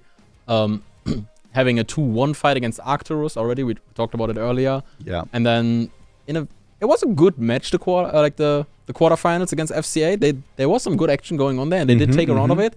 Yeah. But then I would say the semifinals at New Airport Cuties so far was the closest match we've had all tournament long. And it was amazing to watch. And I'm really, really hoping that SolareKnight can bring the same performance that they had in that match against Meow to see what they can do. So yeah, like the Cuties brought like near airport to almost a loss and then got 0-4'd by Meow, who then lost to SolareKnight 3-1. Wait, we have a crazy match coming up, no?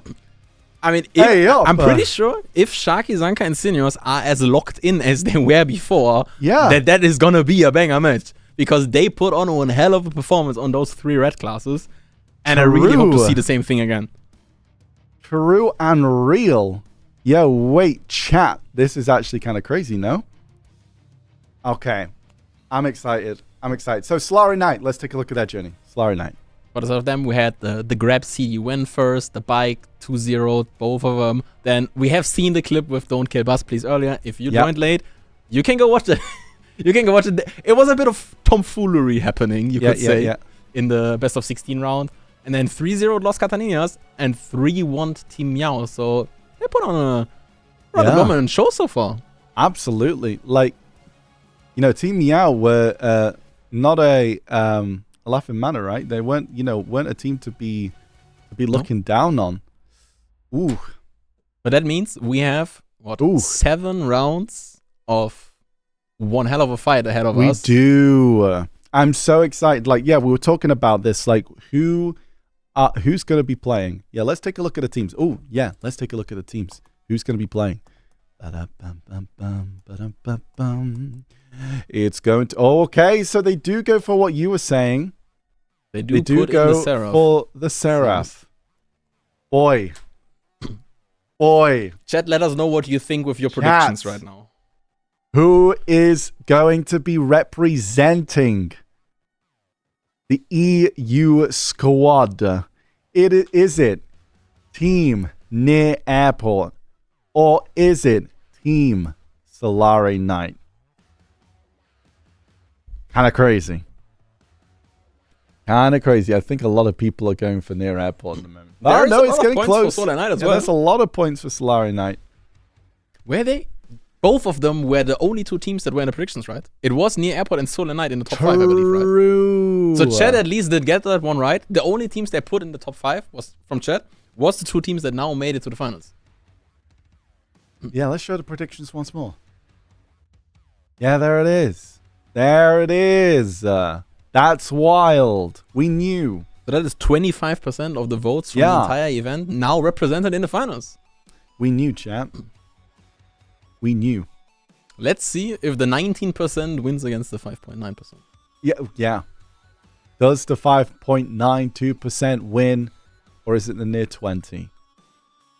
And it's a best of 7. This could be an insanely long match. I hope this is 7 rounds. I want to see 7 rounds of this. I really do. Me too. I'm excited. Chat, we have a match for you. I'm very excited for when this starts. I am not sure how it's progressing so far, as I will be told in my ear by the voices in my head very soon, I imagine. Okay. What are the voices in your head doing? Are they meowing? No, not quite. My cats are waiting at home, Jason. The cats are waiting at home. Okay.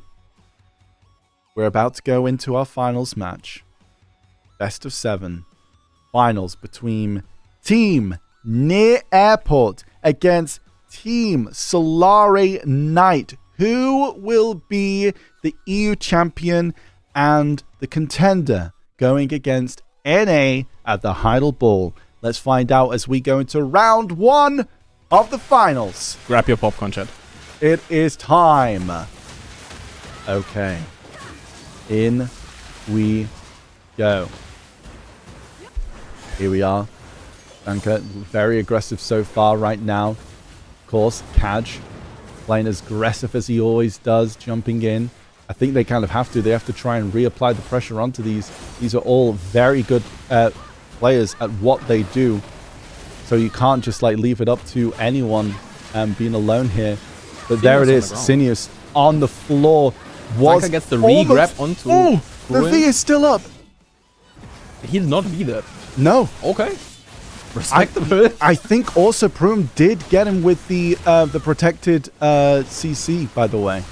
Yeah. With a shift F, right? Sinya's now Oh, gets the grab grab on to Kaj right so Prum right Prum now. needs to be there. Oh, Prum. Kaj also V's as well. Yeah, if Sinya's is isolated with Prum on the side and he gets the CC, he has enough combo damage on the Awakening Oh, Concussion to force absolutely. that V out. And there was nobody helping him. It's like right now, like FXP is not the target, it seems. It's actually kind of crazy right now. It looks like they are trying to focus now. And the V does go from Sharky, Prum by the died. way. Prum is on the ground and dead. Sinius tries to get re-CCs, but he does still have that V, which he has now used. Kaj also on the CC as well, trying to stay alive. FXP still has his V up. Didn't land the grab. Tried to go Yep, for a grab nope, there. still okay. The HP on SolareKnight is looking very strong. Whoever gets his first round is going to be mentally up, by the way. First round is kind of huge for mental. And now you'd think that SolareKnight can chill because they are in the 3v2 situation, but they don't. They don't care. They want to win this by eliminating the enemies. Yeah. And they do not give them any sort of like pressure alleviation to like recover a little bit. Zanka permanently looking to fight CJ there on the side.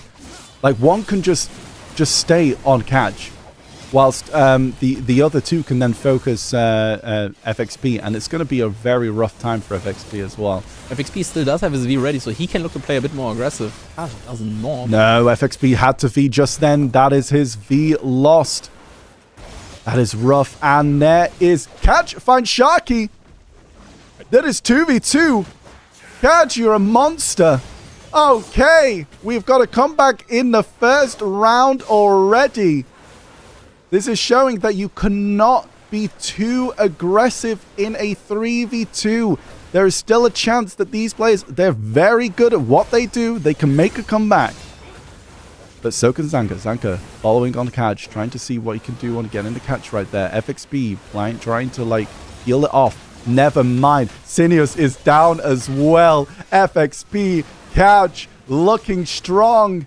Bruin is very happy with his teammates right now as they take the first round. That mental has got to be huge. That is Think about it. an absolute ego boost for That the is- side of FXP and Cash right there. Yes, absolutely. Pulling that one off. Like 3-player to 2 down, and they were like up in HP as well, and obviously 50% mark. But I'm not 100% sure what actually happened when... I believe it was when Sharky went down. I saw Zanka grab Catch, but he just dashed away. yeah, I think I saw the grab animation hitting, unless I'm tripping now, but like I'm fairly certain I saw it connect and then he just dashed off. I was like, okay, well, Sharky's gonna die, but they're gonna trade him with CJ and then it's gonna stay that way. But Cash getting out and then in the 2v2, I mean, we like to see it. This is going to be a juicy, juicy finals. I'm excited. Round 2. Let's get things started.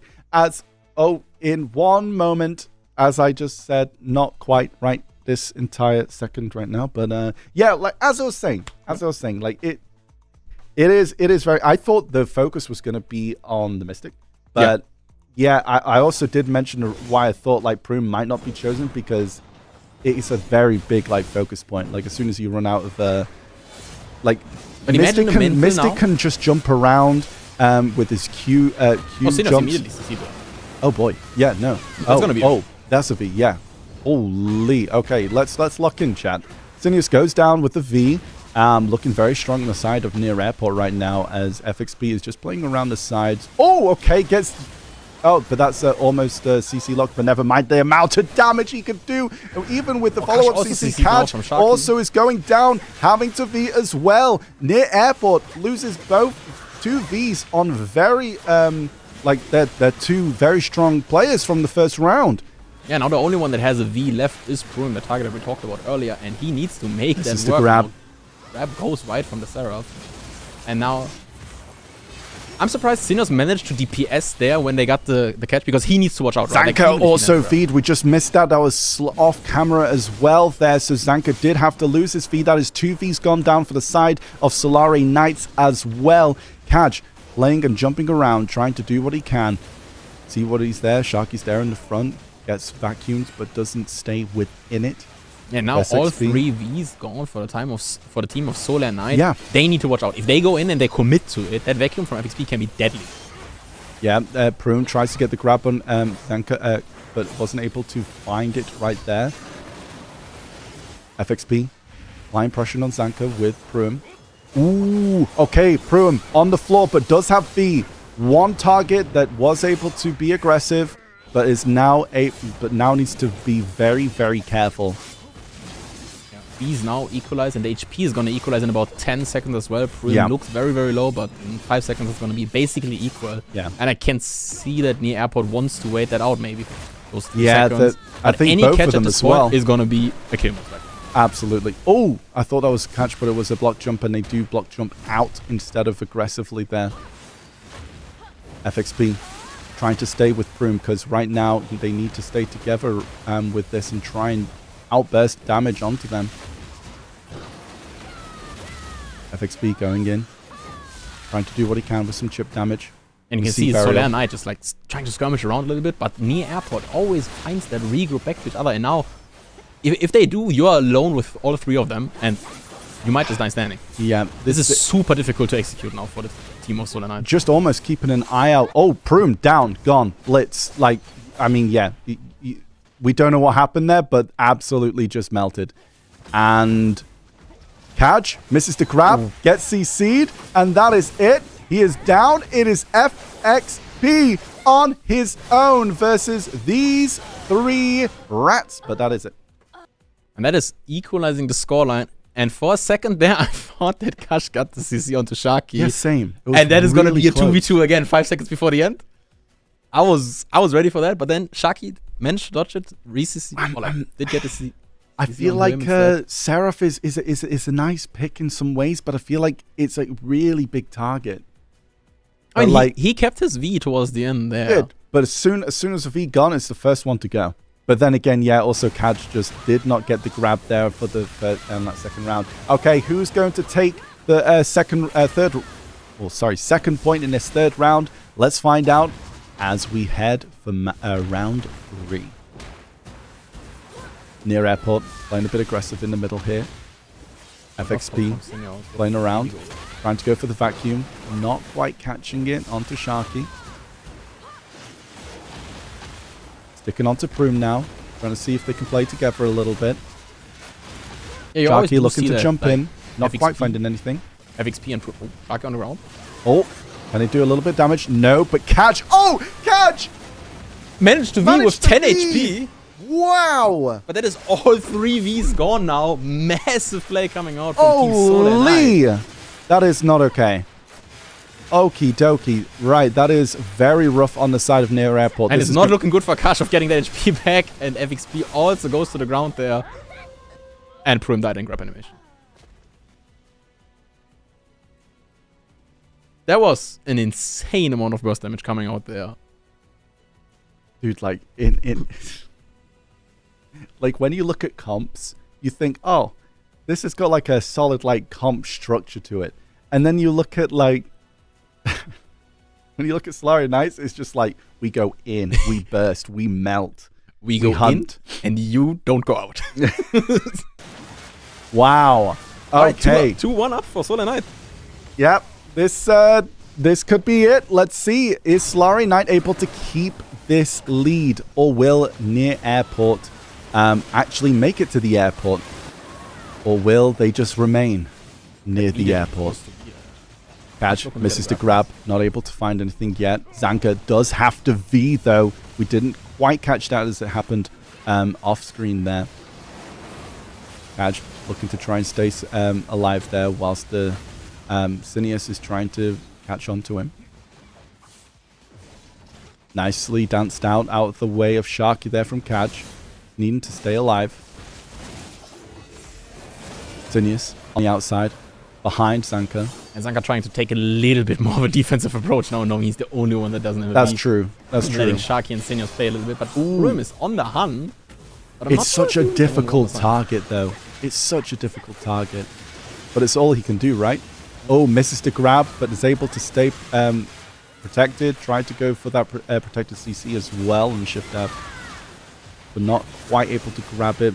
Sinius misses that grab onto either Broom or FXP. Broom also trying to find a CC onto them. Grab misses, and Zanka's coming in for the damage, having to V. This is it. You're trying to grab one of these classes. It's such a difficult thing to do. They're so quick. You see Pruim on the side, like really wanting to put that pressure onto Zanka, but Zanka does not fall under it. He in fact actually turned it around onto Pruim and now got his V out instead. Sinius on the backline here, waiting to follow up onto Sharky there. Not quite able to get anything. FXP looking for a Spiral Torpedo. Not able to quite catch anything right now. Wolf Frenzy. Nice vacuum into the CC. Does make them V. Awesome. Yep. There's the V gone from Sinius. And that is only 45 seconds left now on the clock. Yep.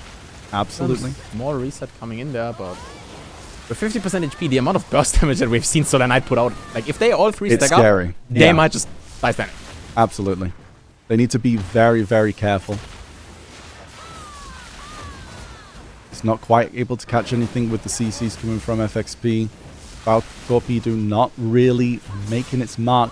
Grab, missed, but still stays alive. Sharky looking for Kaj. Kaj having to V. That's 2 Vs gone from team of FXP. But so's the same for SolareKnights. They have no more Vs left. FXP has to go on the offensive. And the airport is full HP though, and SolareKnight is not. That does not. Oh, yeah, it does matter because 3, 2, 1, and it goes down to HP. Near airport, ending the round Near on full airport HP. is getting closer to the airport, but who knows? Maybe it stops at the baggage claim. We don't know. We don't know. No, I mean, this one could have gone either way again, right? Like in the last second, if one skill hits, it can go to either side. But you can see the amount of restraint that they're gonna like putting on in those like last 20 seconds or something. Yeah. If you don't have a V. I was surprised to not see like FXP and not Pruim, but Kash just he was surprisingly passive considering the way he usually plays and knowing his V up. Absolutely. Well, let's see how it goes into round 5 of this best of 7. That grab onto Kaj. Kaj is on the floor. Kaj having to V so low. FXP follows him in the V into the Shadow Realm as Pruim is alone. Does get 2 CCs. Is able to follow up. Was able to get the V on both of them. Pruim, you absolute goat. Okay, showing us that he is not the weakest part of this team, but actually pulling up strong. Huge putting play. In the work in that corner there, making sure his team is not falling behind early here. Okay, Sinius on the outside, only one with his V, able to be more aggressive here out of his teammates. Same with Pruim. That's quite deadly when you've got the speed of, you know, a Nova. And then also the grab. Nice grab from FXP. Able to follow up with that Spiral Torpedo. Sinius having to go. But Kaj is low. Is he able to survive? Yes, he is. He's got his teammates. But Sharky's right there to try and apply pressure. Kaj having to run and jump for his life. As the rest of his team. No, he goes down. FXP trying to do as much as he can with Pruim. Danka. They've done this before. Yeah, and there's no V left on the side of anyone from SolareKnight, and Pruim does importantly have his V already. He can play as aggressive as he wants, trying to look for one of those grabs in FXP's vacuum potentially. 22 seconds. And they have the damage for it. Absolutely. FXP. Off the ebuff as well, though. Taking a bit of damage there. Looking to be for a pressure as we see right now. Not able to get it. Dashing around, trying to be as elusive as possible. I think SolareKnight learned their lesson from earlier, and I think they're going to try to stall this for a minute. Yeah, well, at least to 50%. At least to 50%. There it is. They're grouping up. That's a lot of damage. This is rough. I almost don't want to say anything because I'm just watching to see what happens right now. Gets the double CC. FXP! FXP! Showing why he is the god of mystics. Holy. Oh, okay. And Pruim gets the grab onto Zanka. This round shows why Pruim is scary as, and so is FXP. Holy. That was crazy. That is the second time they lost the 3v2, right? In the That is the finals. second time they lost 3v2. It was the first round and this round where they lost the 3v2. And the thing is, they will remember that now. And the next time they're in a 3v2 situation, they try like, okay, first round, we tried to play aggressive. Didn't work. We got caught. We lost. Second round, we tried to run away, play passive. Didn't work. We got caught. We lost the round. Like, what do they need to do to win these rounds? I mean, they've been doing it. They have Yeah, been but the doing it. 3v2s are not in their favor, it seems. No. Okay, we have a replay. Let's take a look. FXP right now gets a beautiful grab on Sinius. Gets gets the follow-up on the CC as well. There it is. Yeah, it was It's just beautiful to see. I think it was just Sharky trying to peer for Sinios Yep. after he saw him getting CC'd. I and then think got he caught himself. gets like CC'd from the grab, right? Because be the case. like you can get CC'd. Or getting a double grab in the finals of a tournament. FXP is gonna feel good about that. He's gonna feel really good about that. Because can you imagine if at the time he grabs, Sharky tries to go in for a grab as well, unprotected moment, He will be on the ground. the body is slammed into him as he goes down to the floor. Oh, that was just beautiful to see. And then Prum also just there in an instant. I mean, the thing. Seraph movement allows for you to Yeah, immediately exactly. like WF or WLMB and you're there and then. Yeah, and you get also, the follow-up and then on you just shift F because Or should then, I mean, it really doesn't matter. Like, you have to protect the damage at that point to just kill them with but less then than 50% HP available. no one is going to counter CC you like the third there's member no possibility. because no. Amazing. Let's see. Is Near Airport going to take this win? A 4-2 clean victory against SolareKnight, or will SolareKnight bring it back for a nail biter? Sharky immediately CC'd has the V Okay. Catch. already on the back foot for Team Yeah, Solar. that is really rough. The pressure is going to be insane onto SolareKnight right now, but also Near Airport does probably want to keep this as like a confident win. Catch on his own there. Sharky trying to come round. Catch now dancing in the middle here. And you would think that Sharky now with no V, like, would bring it back a little bit. But he doesn't. Nope. Okay, now he does, but like, he's been permanently still going in, and now Prum is looking to pressure him down. Yeah, so is Blocks him, gets him FXP. out. Like, they're just running around. It's beautiful. Cadge. Ooh, gets it onto Pruim. A lot of damage. Is that going to be enough to force the V? Yes, it does. FXP getting the grab onto Sinius, though, I believe it was, also forces the V out there now. But then it's 2 Vs gone for Team SolareKnight. And Ooh, misses the grabber coming out of V, but almost gets it. Very well played. Here they are. Pruim on the outside. always Being safe. The only one without a V right now is Sinius and Sharky. Also do have to be careful. FXP and Cadge able to play as aggressive as they wish as they go into this. Bow Torpedo. Oh, there it is with the mass destruction. Really nice. Oh, but gets followed up by Sinius. Beautiful. But is able to dash out. Not having to V. And there it is. But Catch. Where did Catch go? Hey. But we've seen them do it. We've seen them win these before, and importantly, they're in that corner. And they have no Zanka Vs. managed to keep on his V because his team managed to keep Yep. it. And now, once again, 1 minute Oh, left. As Seniors gets Ruin! grabbed, no V. He's Ruin! gonna die again. Ruin! Back to the 2v2. Ruin! Holy! You can't make it. And Zanka gets now the has to free. There's Importantly, the managed to V-bomb keep then. onto the V earlier. And there's the pressure onto Sharky right now, but is able to get out. This is crazy. Bow Torpedo not able to make it onto Zanka there. He's able to stay in super armor, which is a very smart choice. Not using many forward guards as he's going into this. 30 seconds Room. left on it. And Looking to hunt. I think the HP build is gonna go to Room. Yeah, I think the HP Sharky could. and Zanka need to find something. Yep, this is going to be rough. 15 seconds on the clock. Right now, FXP Pruim doing really well with that damage and HP. Are they gonna gamble it to HP? There's no way. No way, right? There's no way they're just gonna gamble it to HP. I mean, it's a draw. It's a draw.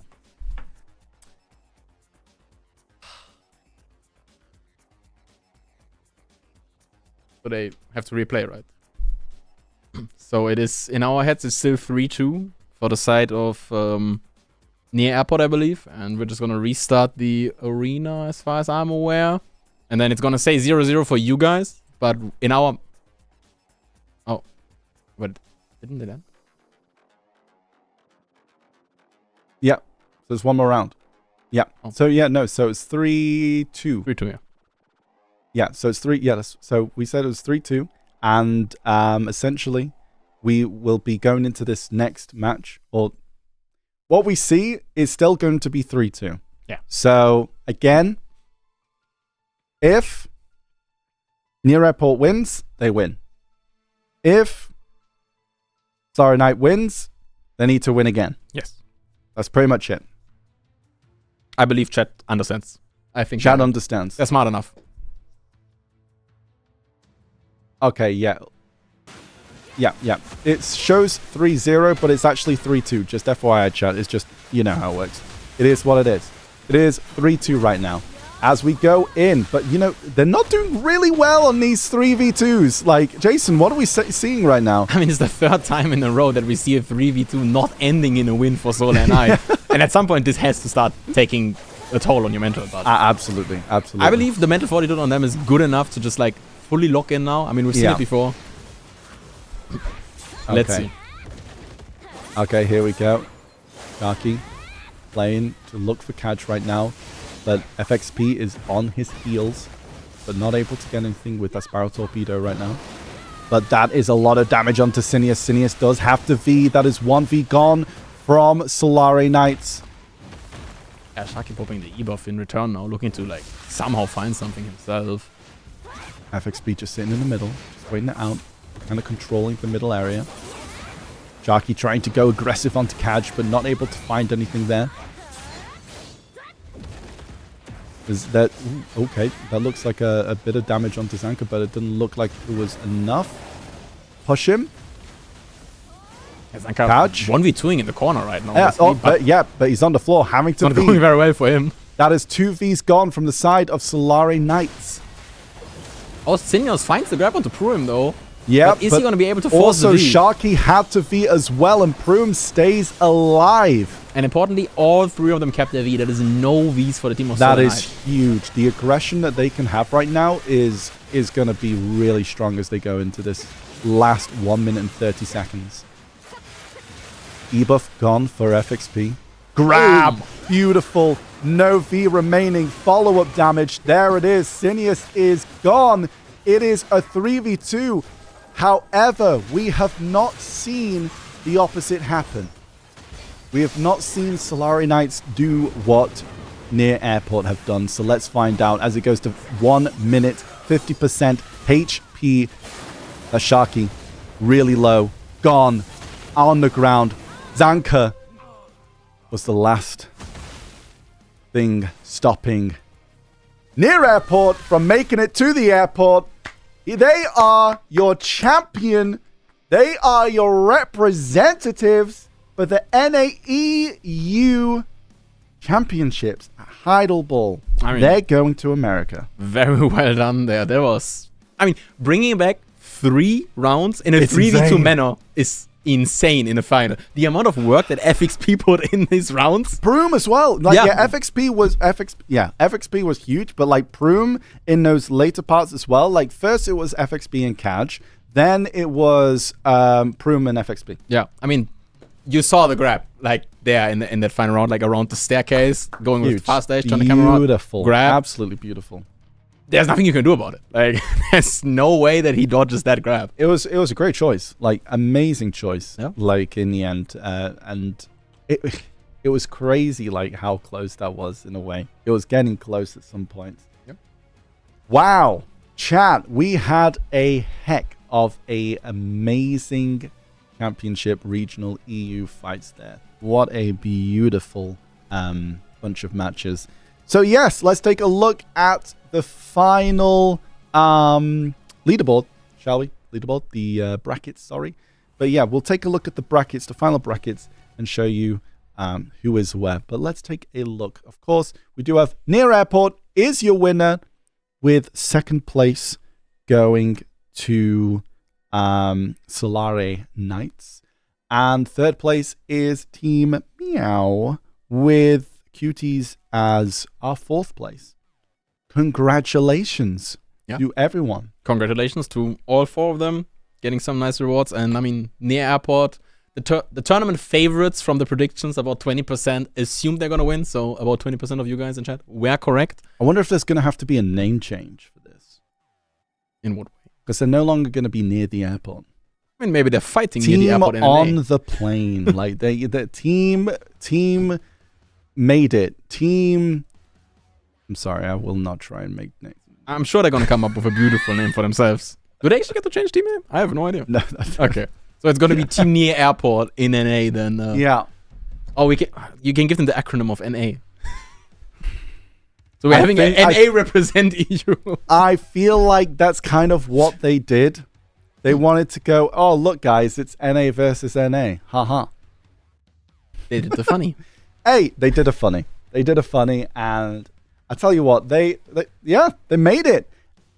I'm really excited to see how it's going to go. We're going to find out, guys, if you want to know who is going to be facing our EU champions, do stay tuned, as Armin will be, Etsu will be joined by Armin, casting the NA regional finals. And you know Armin, he's the rap god, so I'm sure you'll have a blast listening to that as well. So, I think before we disappear, chat, I'm just waiting to find out. But yes, how many hours? In like 20 minutes? Maybe 20 minutes, maybe a bit longer. It's not long, soon. chat. It's soon. But yes, amazing. The thing that Jason, I'm very curious about is going to see some of those classes have been changed on the recent patch. Yeah. Will that affect their choice for who's going to be fighting in NA? We're going to find out in 3 months. Or I think it's 3 months? Yeah, 2 or 3 months? Yeah. But I could see them doing some lineup changes maybe. And let's hope that the global lab gods are not against Europe until that match happens. It would be quite unfortunate. That's crazy. Global lab gods. What? Okay. Chat, we have a coupon. Let's display. There it is. There's your coupon. 1 cronstone. I'm sorry. I had to. It was just one picture of a cronstone. Anyway, 1,000 cronstones. Lol, what? No, guys, please read. It's right there. I'm joking with you. Imagine Chat can read. Oh my gosh, Enlave said it. He lied to me. How could you? Anyway, do enjoy. Lol, cronstone. Okay. Anyway, chat. Jason, it's been an honor having you on. Thank you so much for joining me. Thank you very much for the invite. Yeah, sharing. It's It's always good having someone on the casting desk that is able to share insight on the adventurers participating. Guys, so a big, clappies in chats for Jason, clappies in chats for all our participants, and clappies in chats for all the people watching. Thank you so much, guys. It has been a blast commentating for you. And Jason, thank you so much. Anything you want to say last minute? No. Not even. Was a wonderful evening. Thanks for watching. Congrats to the airport. Yeah, thanks, Enlave. Come check me out on twitch.tv/champion Jason, right? I think they could figure out from the little name that is displayed there where to find me. But yeah, but you gotta guys streams, man. Anyway, so thank you very much, guys. Check out not just Jason but all our partners. They're amazing. And thank you, chat. You're amazing too. Have a wonderful night, and we'll see you all very soon. Goodbye. Have fun watching NA.